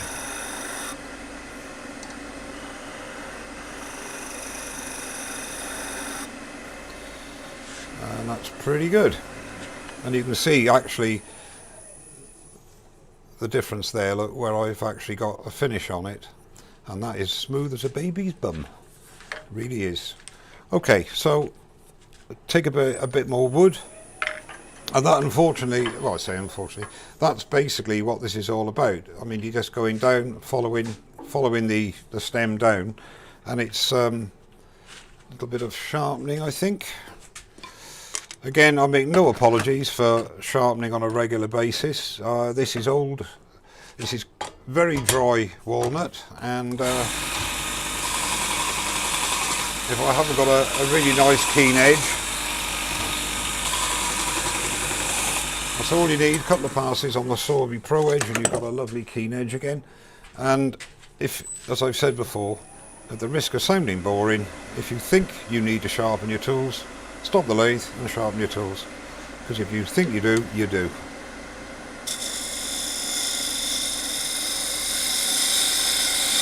And you can see the difference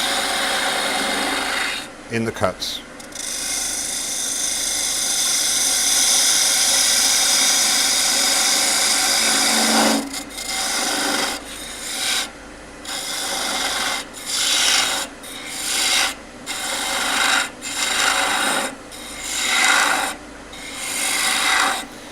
You don't have to take big cuts like this. They're not necessary. You are, look, because you can get into trouble. No, you don't have to do that when you're hogging wood. You can take nice light cuts. It just does take a little bit longer.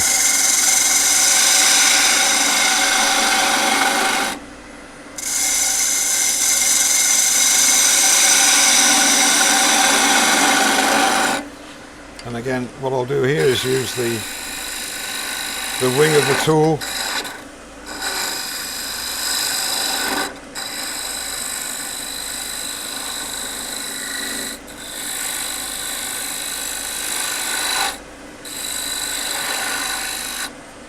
now. For the newer turners, if you haven't got a 1/2 inch spindle gouge, a bowl gouge, 3/8 bowl gouge with something like a 45-degree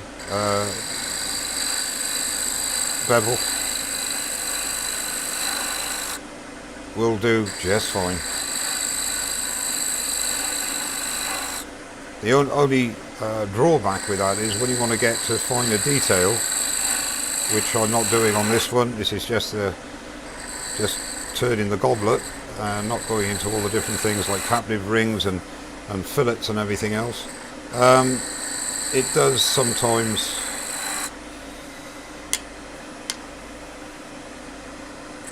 pay to why did I do that? That's because I was talking. Right, come back, Mr. Skew Chisel. I was talking there, not concentrating, and I went back a little bit too far there. So I've got a little ridge, but I can hopefully sort that out. So we just blend that in now. This is where you need your fingers to keep it nice and steady. Very small cut, and that's blended that in really nicely. Just pick up the cut nice and gently.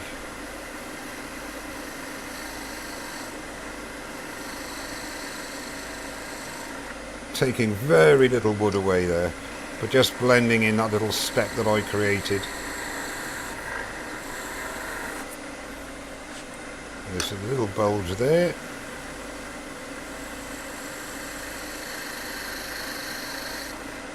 So the beauty of using the skew this way is you can actually feel the little bump, if you like, with your fingers.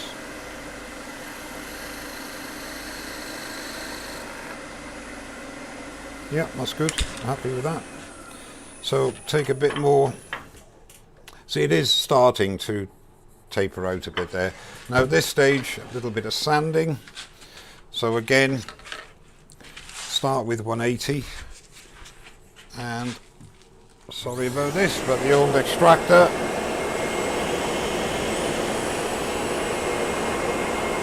And just done about.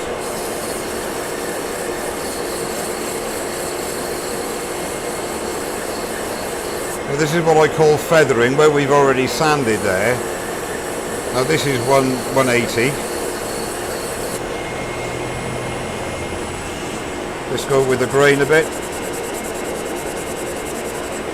Now we're feathering into here, so when I go to the 240, I want to go up to there. So we're feathering the sand in. This is the 240. Just a little bit further here.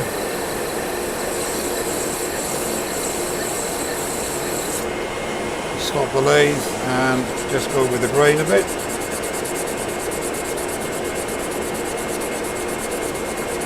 Now I've encroached here on the 240, and now with 320 I'll go to about here, because that's where this is actually sanded to, so that I'm not leaving any bit untouched. Just increase a bit there, look to here, and that's 320.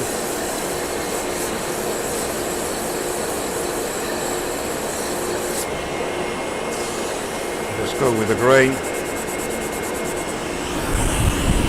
Give you a respite of the dust extraction. In actual fact, when you do it as well, when you're going down there, you're refining it all the time. A little bit thinner here, a little bit thicker there, and that's really has got no ridges in it at all, which is amazing. And what's also amazing, it's still on. Now I'm not going to put any finish on this now at this stage. I'm going to leave that because it's not super thin, so I'm quite happy that I'll be able to do that when I get down to the foot area. So all I'm doing is working my way down the piece. So again, it's got to a stage now for taking more wood away. Let's put the revs up again, and we'll work to about another inch.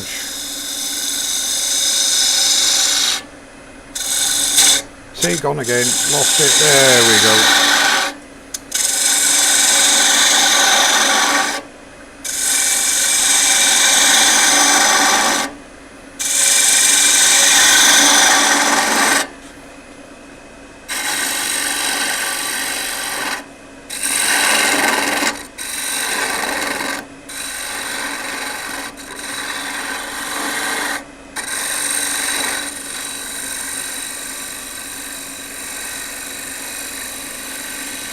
See, if you take your time, like I'll do on this cut, take your time, let the tool do the work, don't try and force it.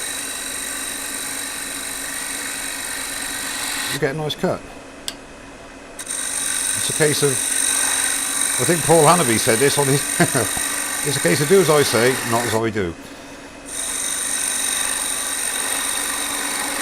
I know what to do, but I don't always do it.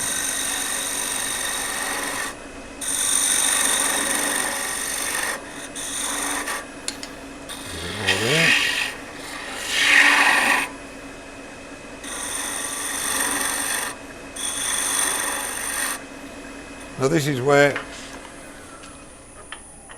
as I say, that little bit there, if I've got my skew chisel, I can get that, put pressure down with my thumb onto the tool rest, bit of support with my fingers, and just nice easy cuts down to the end. Nothing major.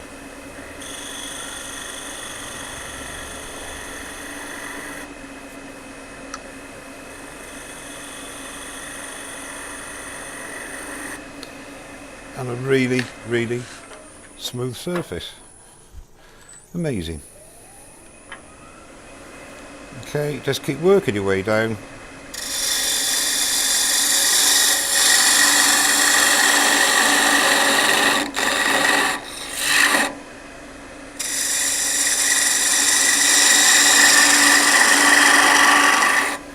doing now is just getting rid of excess wood.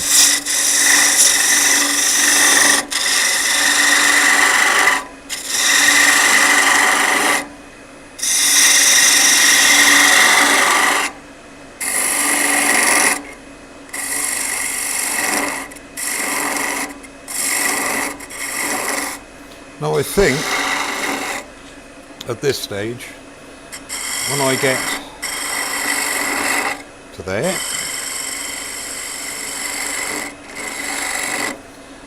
come on skew, you missing my skew. Okay, so we'll just take this down with a skew.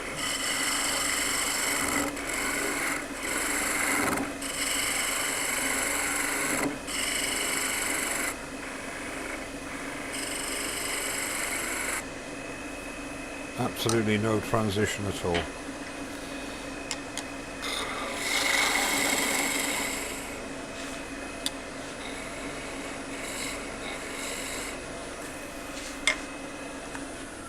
Okay, now I'm thinking a goblet of this size, and this is not a get out of jail, I do quite like stems on longish goblets coming down and tapering into the foot, which is going to be down here. So it's, but with some more sanding, which I'm going to do now, I'll bring that down ever so slightly, and then there'll be one more bit of waste wood to go, and then we'll be on the foot. So it'll be done.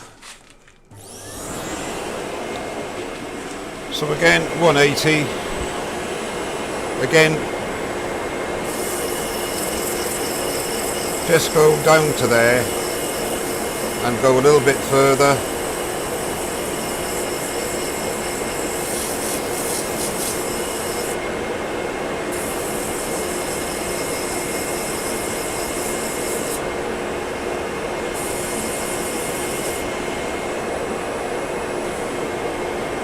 Go with the grain.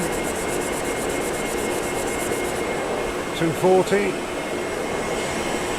Just go a little bit further again so that you,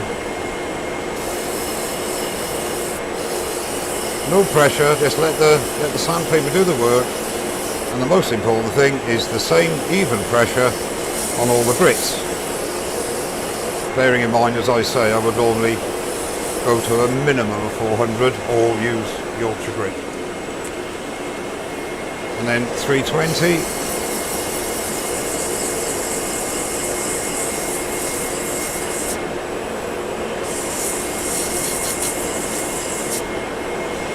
Go with the grain.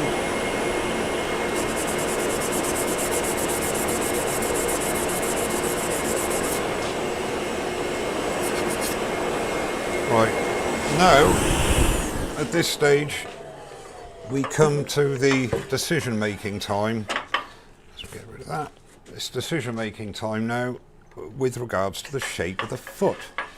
Now, let's just check, yes, my voice is still there, unfortunately for you. Okay, on the first video, second video or whatever it was, when I was going on the foot, there are many designs of foot. I like the concave aspect, similar to that. Obviously it's got to go down here a bit more. You can do a convex. I always think they look a little bit clumpy, but then that's just me, and it depends. If it's a goblet or a chalice, they're fine. But sorry, if it's a chalice or a thicker, chunkier goblet, then that's okay. But I just prefer the concave aspect to the base.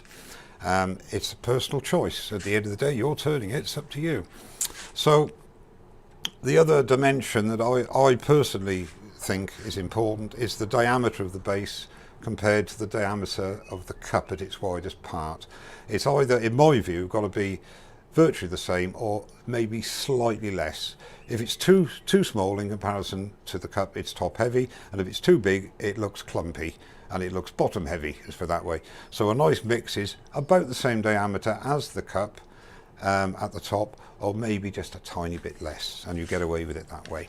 So we'll take a bit more wood away here, and then we'll start doing the foot, I think, just before I go. And I know you're going to get annoyed with me. I'm going to take one more visit to my Pro Edge. I mean, I'm not knocking any other type of sharpening system, but with the Pro Edge it is so quick. Once you're set up, you put an edge on there quicker than you can blink. Right, okay, so again, taking a bit more wood away. You see already the difference in the shavings you're getting. And walnut, this walnut is quite hard, so, and these Crown Cryo tools hold an edge very well. But they're having a battering with this wood.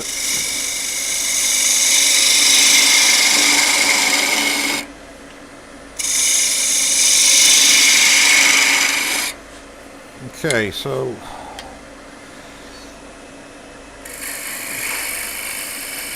see what now comes the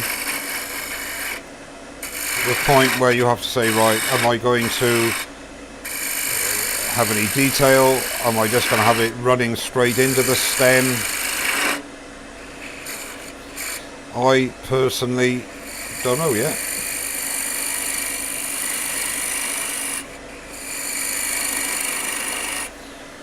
Reach for the old screw.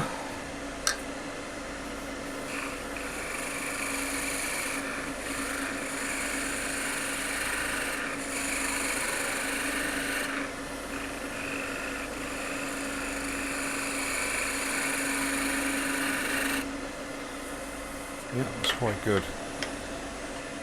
I think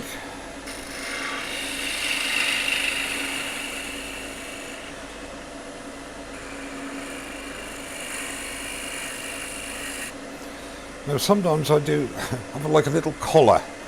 Let's see what it looks like.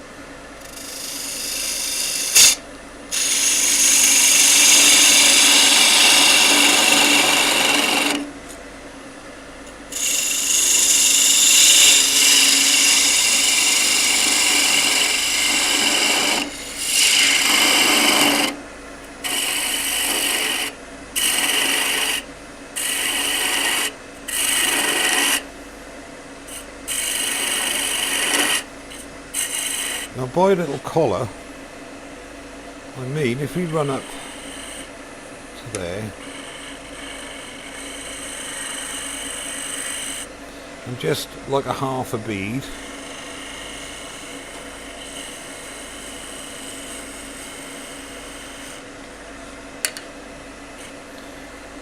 just bring that down.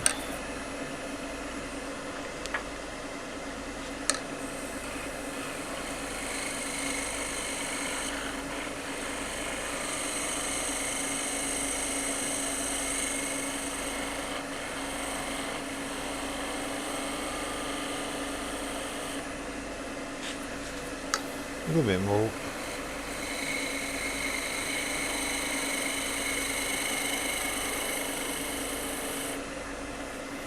Well, it just gives a little feature.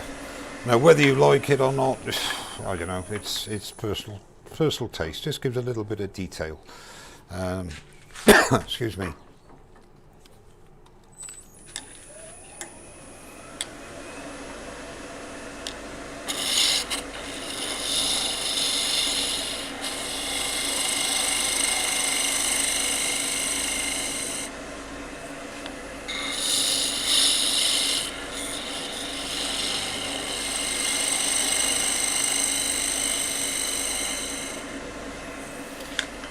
I've decided I'm not going to. If I'd kept that detail there, I'd gone a bit too far on the base. So we're just got to bring that down a bit now. But it's a possibility. It's not a commissioned piece. No one's going to kill me for not doing it or tell me off. Because if I hadn't said anything, nobody would have known, would they? And that's the beauty of it. If you're not doing it for somebody else, to their design, you can do what you like. Maybe that's not a good thing, because it means that your discipline is not possibly as strong as it should be. But it's a hobby.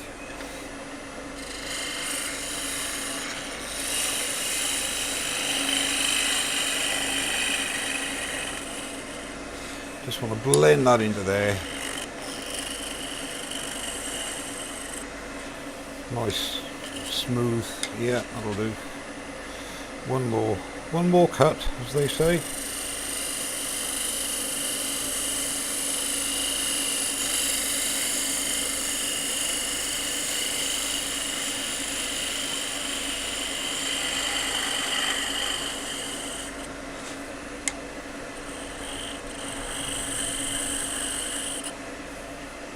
It's a little bit of a knuckle there. Not playing ball, is he?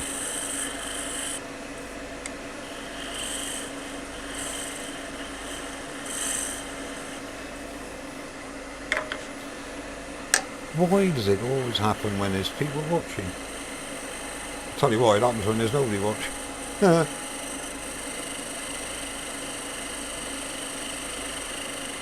There we go, that'll do. Okay, so do a quick bit of sanding there and put the old extractor on again.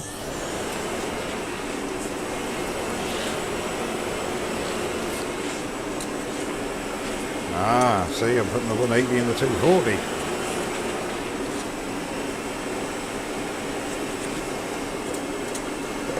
Okay, start with 180.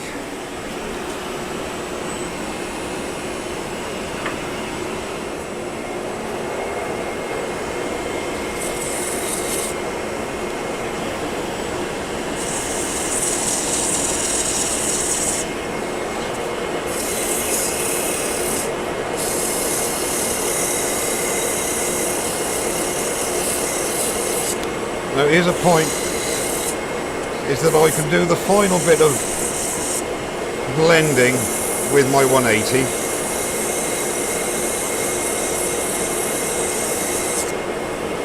Just get that really, and do the curve here, and the base.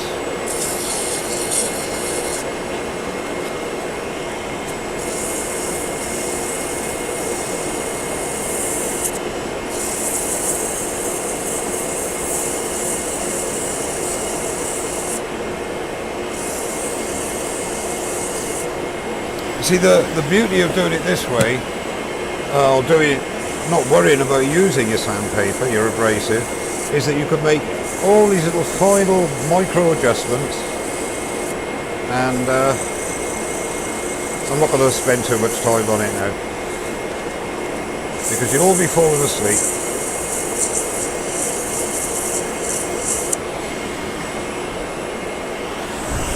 Before I go any further, just one thing I did forget actually was the importance, in my view, of the thickness of the foot as well in relation to the size of the goblet. And although this goblet is not by any stretch of the imagination delicate, it's quite long, but I still think you wouldn't want anything more than about that. So what I tend to do is just get a parting tool. Now when you're parting off, as I said, I most probably won't part this off completely because I'll finish it off properly, as they say. Always undercut, just slightly, so that when you've parted off, when it's parted off and you've sanded the bottom and finished the bottom, it will sit on the surface of the table or the sideboard or whatever you're putting it on. Okay, so we've done 180. 240.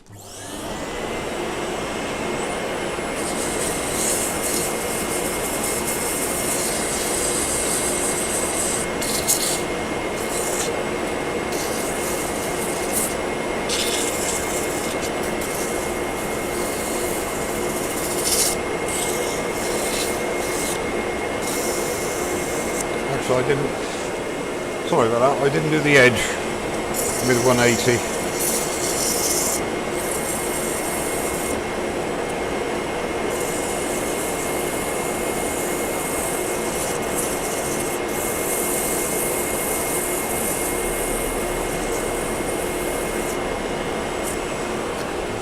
Now we do 240.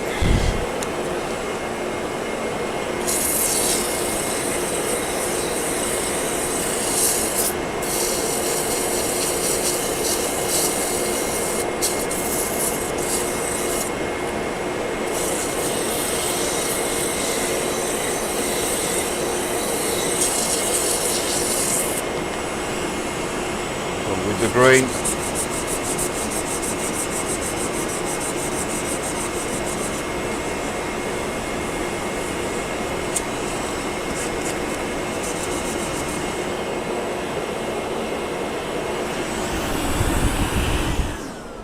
And then 320.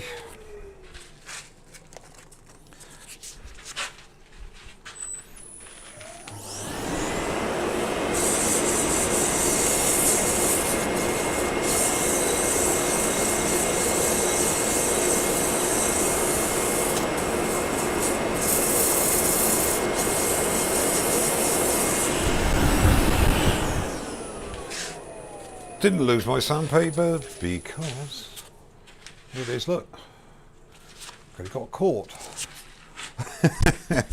Okay, so that's it sanded up to 320. As I've explained, it's not a perfect finish, but we'll just give it a quick dosing of cellular sanding sealer mix from Hampshire Sheen, which is ready mixed. I used to mix my own, but I got lazy. Martin's is 50-50, I think it is, and it's ideal. I mean, you can use one coat, a couple of coats, depending on the wood, how absorbent the wood is. But I think it does show that it's quite a nice wood, actually. And considering that I didn't take a lot of care over sanding. I mean, it's taken me with chatting an hour and 3/4 with chatting and one thing and another, and goblets take me a lot longer than that, I must be honest. I spend a lot more time on the refining and the finesse of them, if you like. And hopefully some of you got the idea of, or one of the ways of doing it. We just let that go off, have a drink. You can have a look at me face again. Aren't you lucky? Everybody's having a chat, that's good. Well, I hope you found that of some interest. I will obviously give it a quick polish with Hampshire Sheen when that's dry.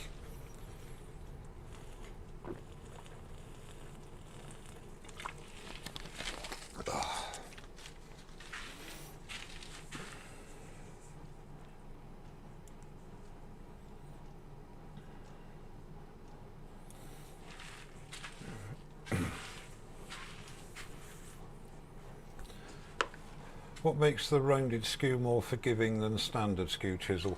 Nigel, I just feel it does. Because of the radius, it's not quite as grabby.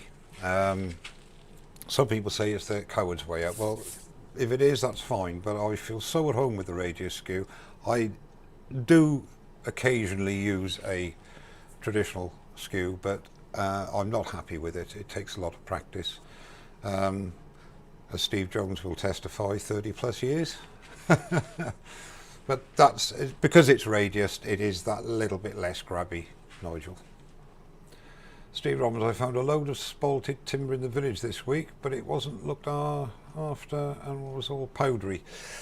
Yeah, it's a great shame. It's a great temptation to turn spalted wood when it's that powdery even. You can use wood hardener, and there are various techniques for putting it and forcing like resin into it. I'm not sure of the actual process. There's loads of it on YouTube. If you think it's worth it, take a look at some of the videos on it and see. You might be able to save it. Thank you, Wayne. I'm glad you enjoyed it. Just got to put a bit of Hampshire Sheen on there, which I'll do now. And it'll give it a little bit of a luster. But as I say, I didn't really spend as much time on the finish as I could have done. I'll just check. Oh, thank you, Paul. That's very kind of you. Really appreciate it.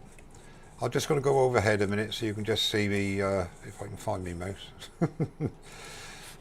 Just put this bit of Hampshire Sheen on, just on the stem. And of course on the bowl. So just to reiterate, what we would have done, we'd have chased it all the way down to the base, putting sanding sealer on. And when you're sanding and you want to refine a bit, if you go into the bits you've already sanded to whatever fine grit you go into, don't worry, just feather the sanding grits in there and it'll just look as if it's one. No problem at all. Got something in there that's annoying me. I don't know what it is. Right, okay. So we'll just let that go off and then I'll polish him up. Thank you, Paul. Oh, I thanked you already. Oh, thank you twice. Very kind of you. Thanks, Jim Rob. Appreciate it, mate. Take care. Thanks for coming. I'm pleased to see you. How much pressure do you put on the tennis ball to keep things supported but not pressing against the stem? It literally is that's a good question, Silk. Just a very light amount, just to allay that whipping that it naturally wants to do with centrifugal force. And that's what happened on my first video. I should have learned by now, I've done hundreds of goblets. I took it off and I didn't turn the lathe down. So it started spinning and it just snapped because it just gets worse and worse and worse. You can, in actual fact, if it does start to do that, if you have it on a low rev and it starts to go like that, you can actually run your hand down it and you'll center it. But why not use the support, you know, if you've got it? CA works well. Try the Colwyn Way signature skew. Lovely feeling. I bet it is, Wayne. Yes, I'm sure. Yeah. There are so many different everybody has their own preferences. The round skew, the straight over skew, the radius skew in my case. I mean, when I do a radius, I put a little straight on the toe. That's my bigger one. On the toe there, that is actually ground straight for about, I don't know, maybe a quarter of the radius. So I could do a peeling cut with it, then it's a radius. And there's also what bevel angle do you have, etc. It's not a science, it's down to personal preference. My advice always to people is to try it and see how you go. You know, it either works or it won't. Makes loads of gold. I've made loads of goblets, only just can't get my hands on a tennis ball. I tell you, something else you can use as well, and funny enough, Paul Hannaby said he uses them as well in the craft shops. You get these polystyrene balls, and they're very good as well. You get them in different sizes, get them a pack of 3 different sizes. They're handy as well, but I just like the tennis ball because I'm a silly old sod. Anything round will do, you know. You can actually even put the live sender into the cup and get a bit of mouse pad, a computer mouse pad, put it on the tip and just lightly put that in the base of the bowl and that'll do the job as well.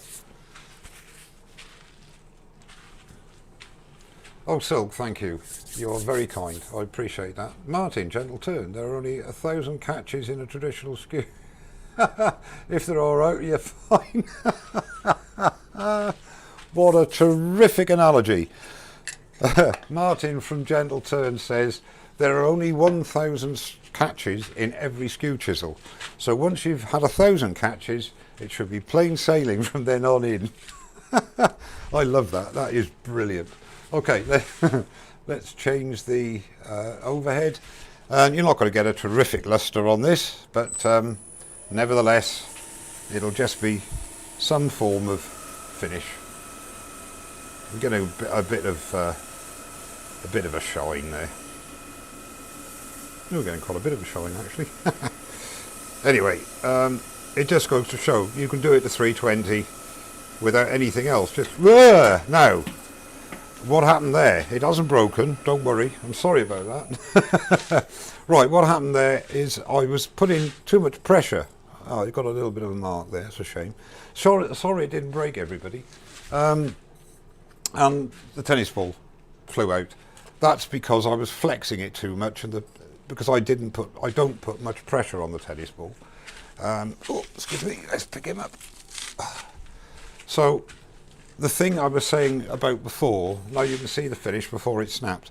I'm not going to do it so it breaks, but if you turn it on, you can see that there's movement, and the more revs you give it, the bigger that movement is going to be, and it's going to snap. Now when you put the tennis ball in, you can see there it's not running true at the end at all. Now when you put the tennis ball in, you can see you're moving that. So what you've got to do, you've got to center it, and you've got to keep just trying and trying and trying until you get it centered. See, it's nowhere near centered there now, so it's a high spot there. And I'm not going to bore you with it, but you literally just have to take the time and get it right. And believe me, it can be done, obviously, otherwise. And that needs to go a little bit over there, and I think that's virtually it. I mean, that's not too bad at all. But you see my point with regards to the pressure is very, very important that you don't put too much pressure on it. Michael Esquire, sorry, no toilet paper. As I said, I'm not going to part this off tonight because I do want to give it the TLC that it deserves after William giving me this piece of wood, and I shall most probably resand it and finish it and get a really nice finish on it. But I'm quite happy considering it was a quick jobby tonight. Quick for me anyway. Tennis ball is off my place, must have heard me. Off to yeah, you got it. Hang on. I'll just go back to face cam. Where is it? Tennis ball off my... Right, Nigel, you are. Can you catch it, mate? Yeah. Okay. Oh, you missed it. Oh well, I can't do any better than that. Get yourself a tennis ball, man. Oh. Okay. So, are there any questions?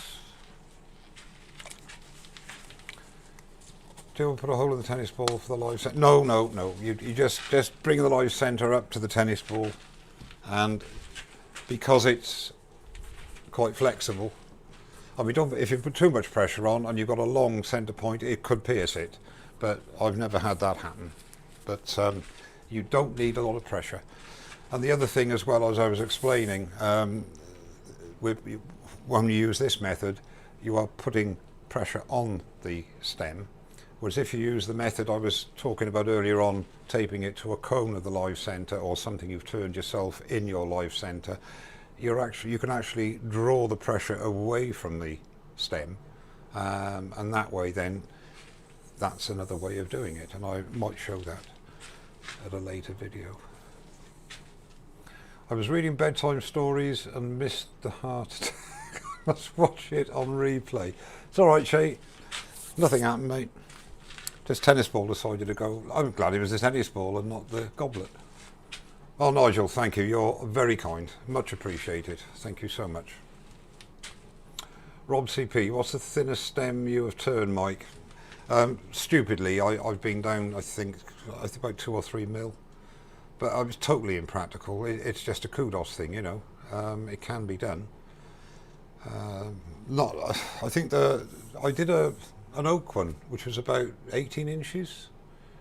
And that had a very thin stem on it. But well, as I say, it's just have a go, you know, because they don't look that good either. I don't think they're extremely long, to be honest with you. But there we go. Darts do nog auf tennisplaat garden de link. Martin, darts do nog auf tennisplaats gaan de liegen zoveel balen heren. No idea. Although my German, I can read German, I'm not very good at it. Mike, are you still allowed to go to tennis courts? There are so many balls lying around. Not at the moment, no, we're not. But they're not that expensive actually if you pinch them, as I do. Les, what bevel angle do you use on your spindle gauge? Enjoyed your demo, thanks. Thank you, Les, glad you enjoyed it. On my 3/8 spindle gauge, I mean, it's a double-ended, it's a Simon Hope Crown Cryo double-ended. Thank you, Jim Smithers, much appreciated. It's 45 degrees there, standard 45 degrees with a swept back wing, and then the detail gouge end is 30 degrees with a very sharp point, and I use that when I'm doing fine detail on finials, and when things are going right on goblets as well, but I didn't chance it. So 45 degrees and 30 degrees basically. But again, with bevel angles, there is... Hello Joseph, how are you? There is no hard and fast rule. It's personal preference. It's like bowl gouges. I like 55, 50 degrees, around that area. It's not rocket science, around that sort of an area. Other people like different angles. You know, whatever works for you and your turning style, I think, is important.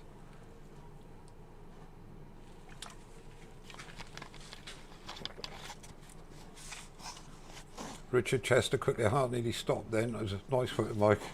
Thanks for all of the inspiration. That's very kind of you. Thank you, Richard. I think the inspiration is when it flies off, then it, you know. But, yeah, everything that you learn or everything that you watch from whoever, it's their personal adaptation of something, and it hopefully gives people an idea of a different way of doing something or a different design, and then you go away, play with it, and bring your own take on it. You know, nothing is patented and nothing is set in stone. You know, that's why the craft is so great.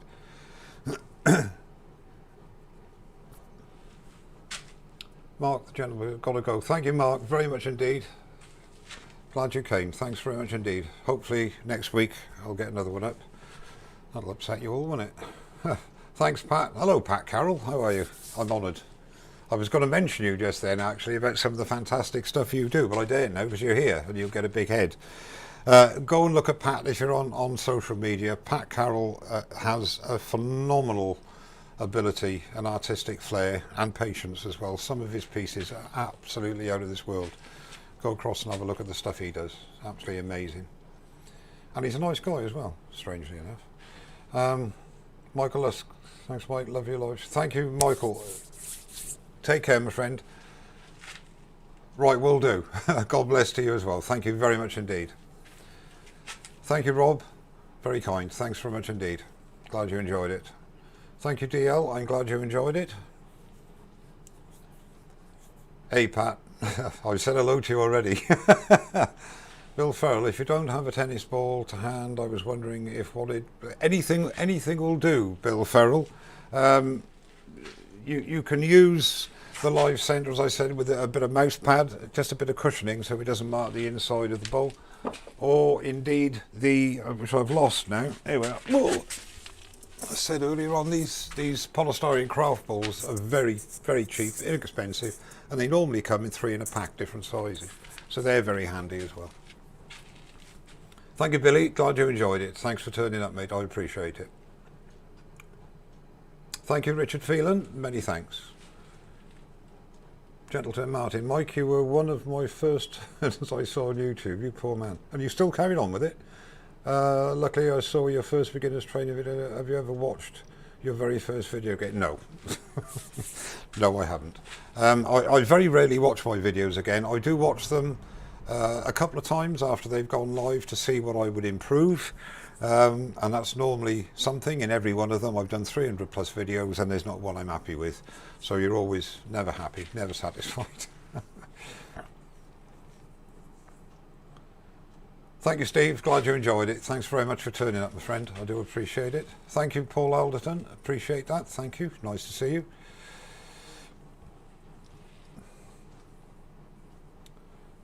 I see it's so saying trying thin work like Pat Carroll. Keep at it, mates. Practice, practice, practice. And one day we will aspire to be as good as Pat. Steve Robbins. Mike, do you prefer round tool rest compared to a record style? No, not really. I like all the rests. It just depends how I feel. Some days I like the round rest. More often than not, it's because I haven't cleaned the dings off my ordinary rest, so I'll use the round rest. But no, I like both. When I'm doing skew work on a stem or on a finial, I have to say I do prefer the round rest for some reason.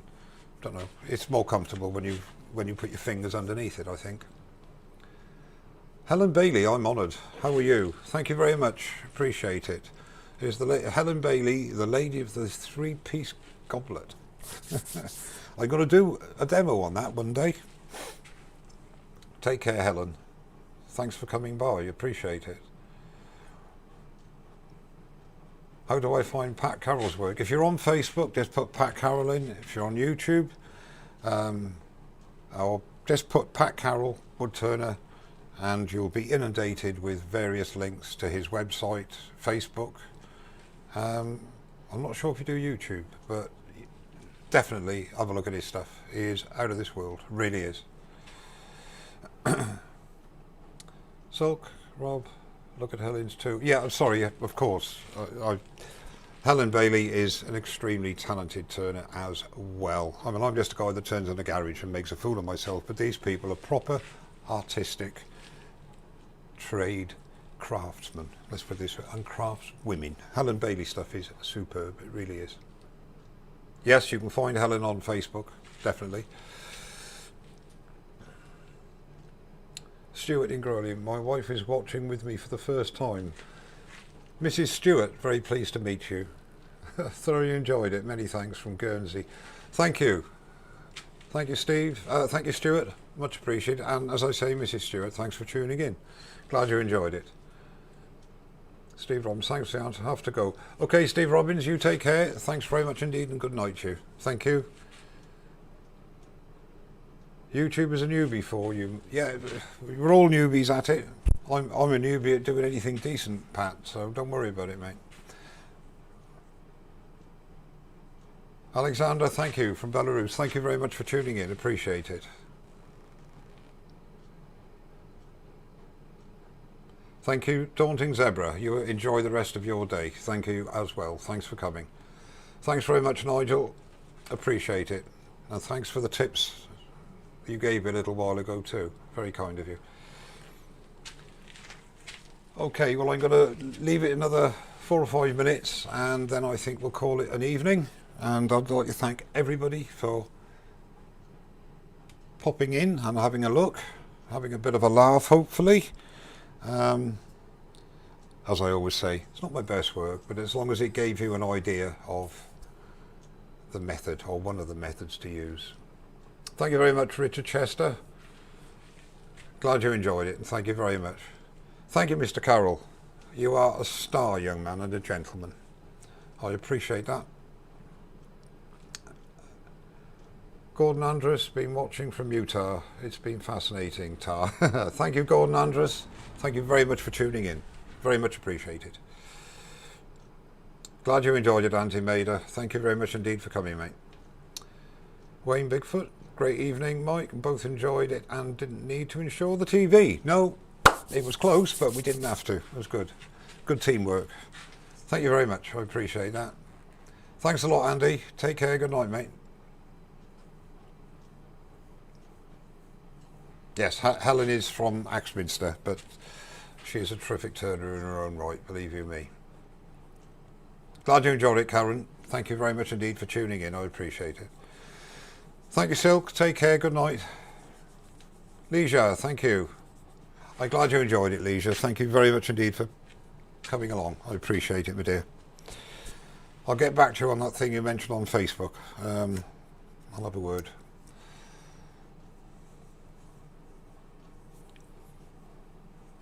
What are those things in the back of the V-shell? They're my chuck jaws, Ray. It took me about 6 years to come up with a satisfactory system. It's just plywood in a V, that's all. Thank you, Frederick. That was very kind of you, thank you. Nothing like having somebody rooting for you. I'm not rooting for it to fly off like most people were. Thanks a lot, Martin. You take care, mate. Gentle turn, and thanks very much for coming in again. I appreciate it. Thank you, James. You take care, mate. Glad you enjoyed it. Nice to see you. Thank you for coming.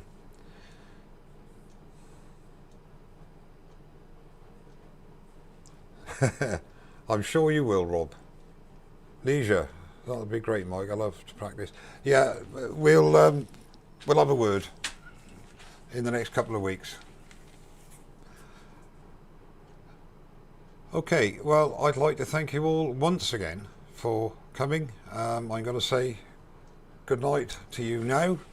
Enjoyed your company, and hopefully I'll see you again next week. Thanks all. Good night.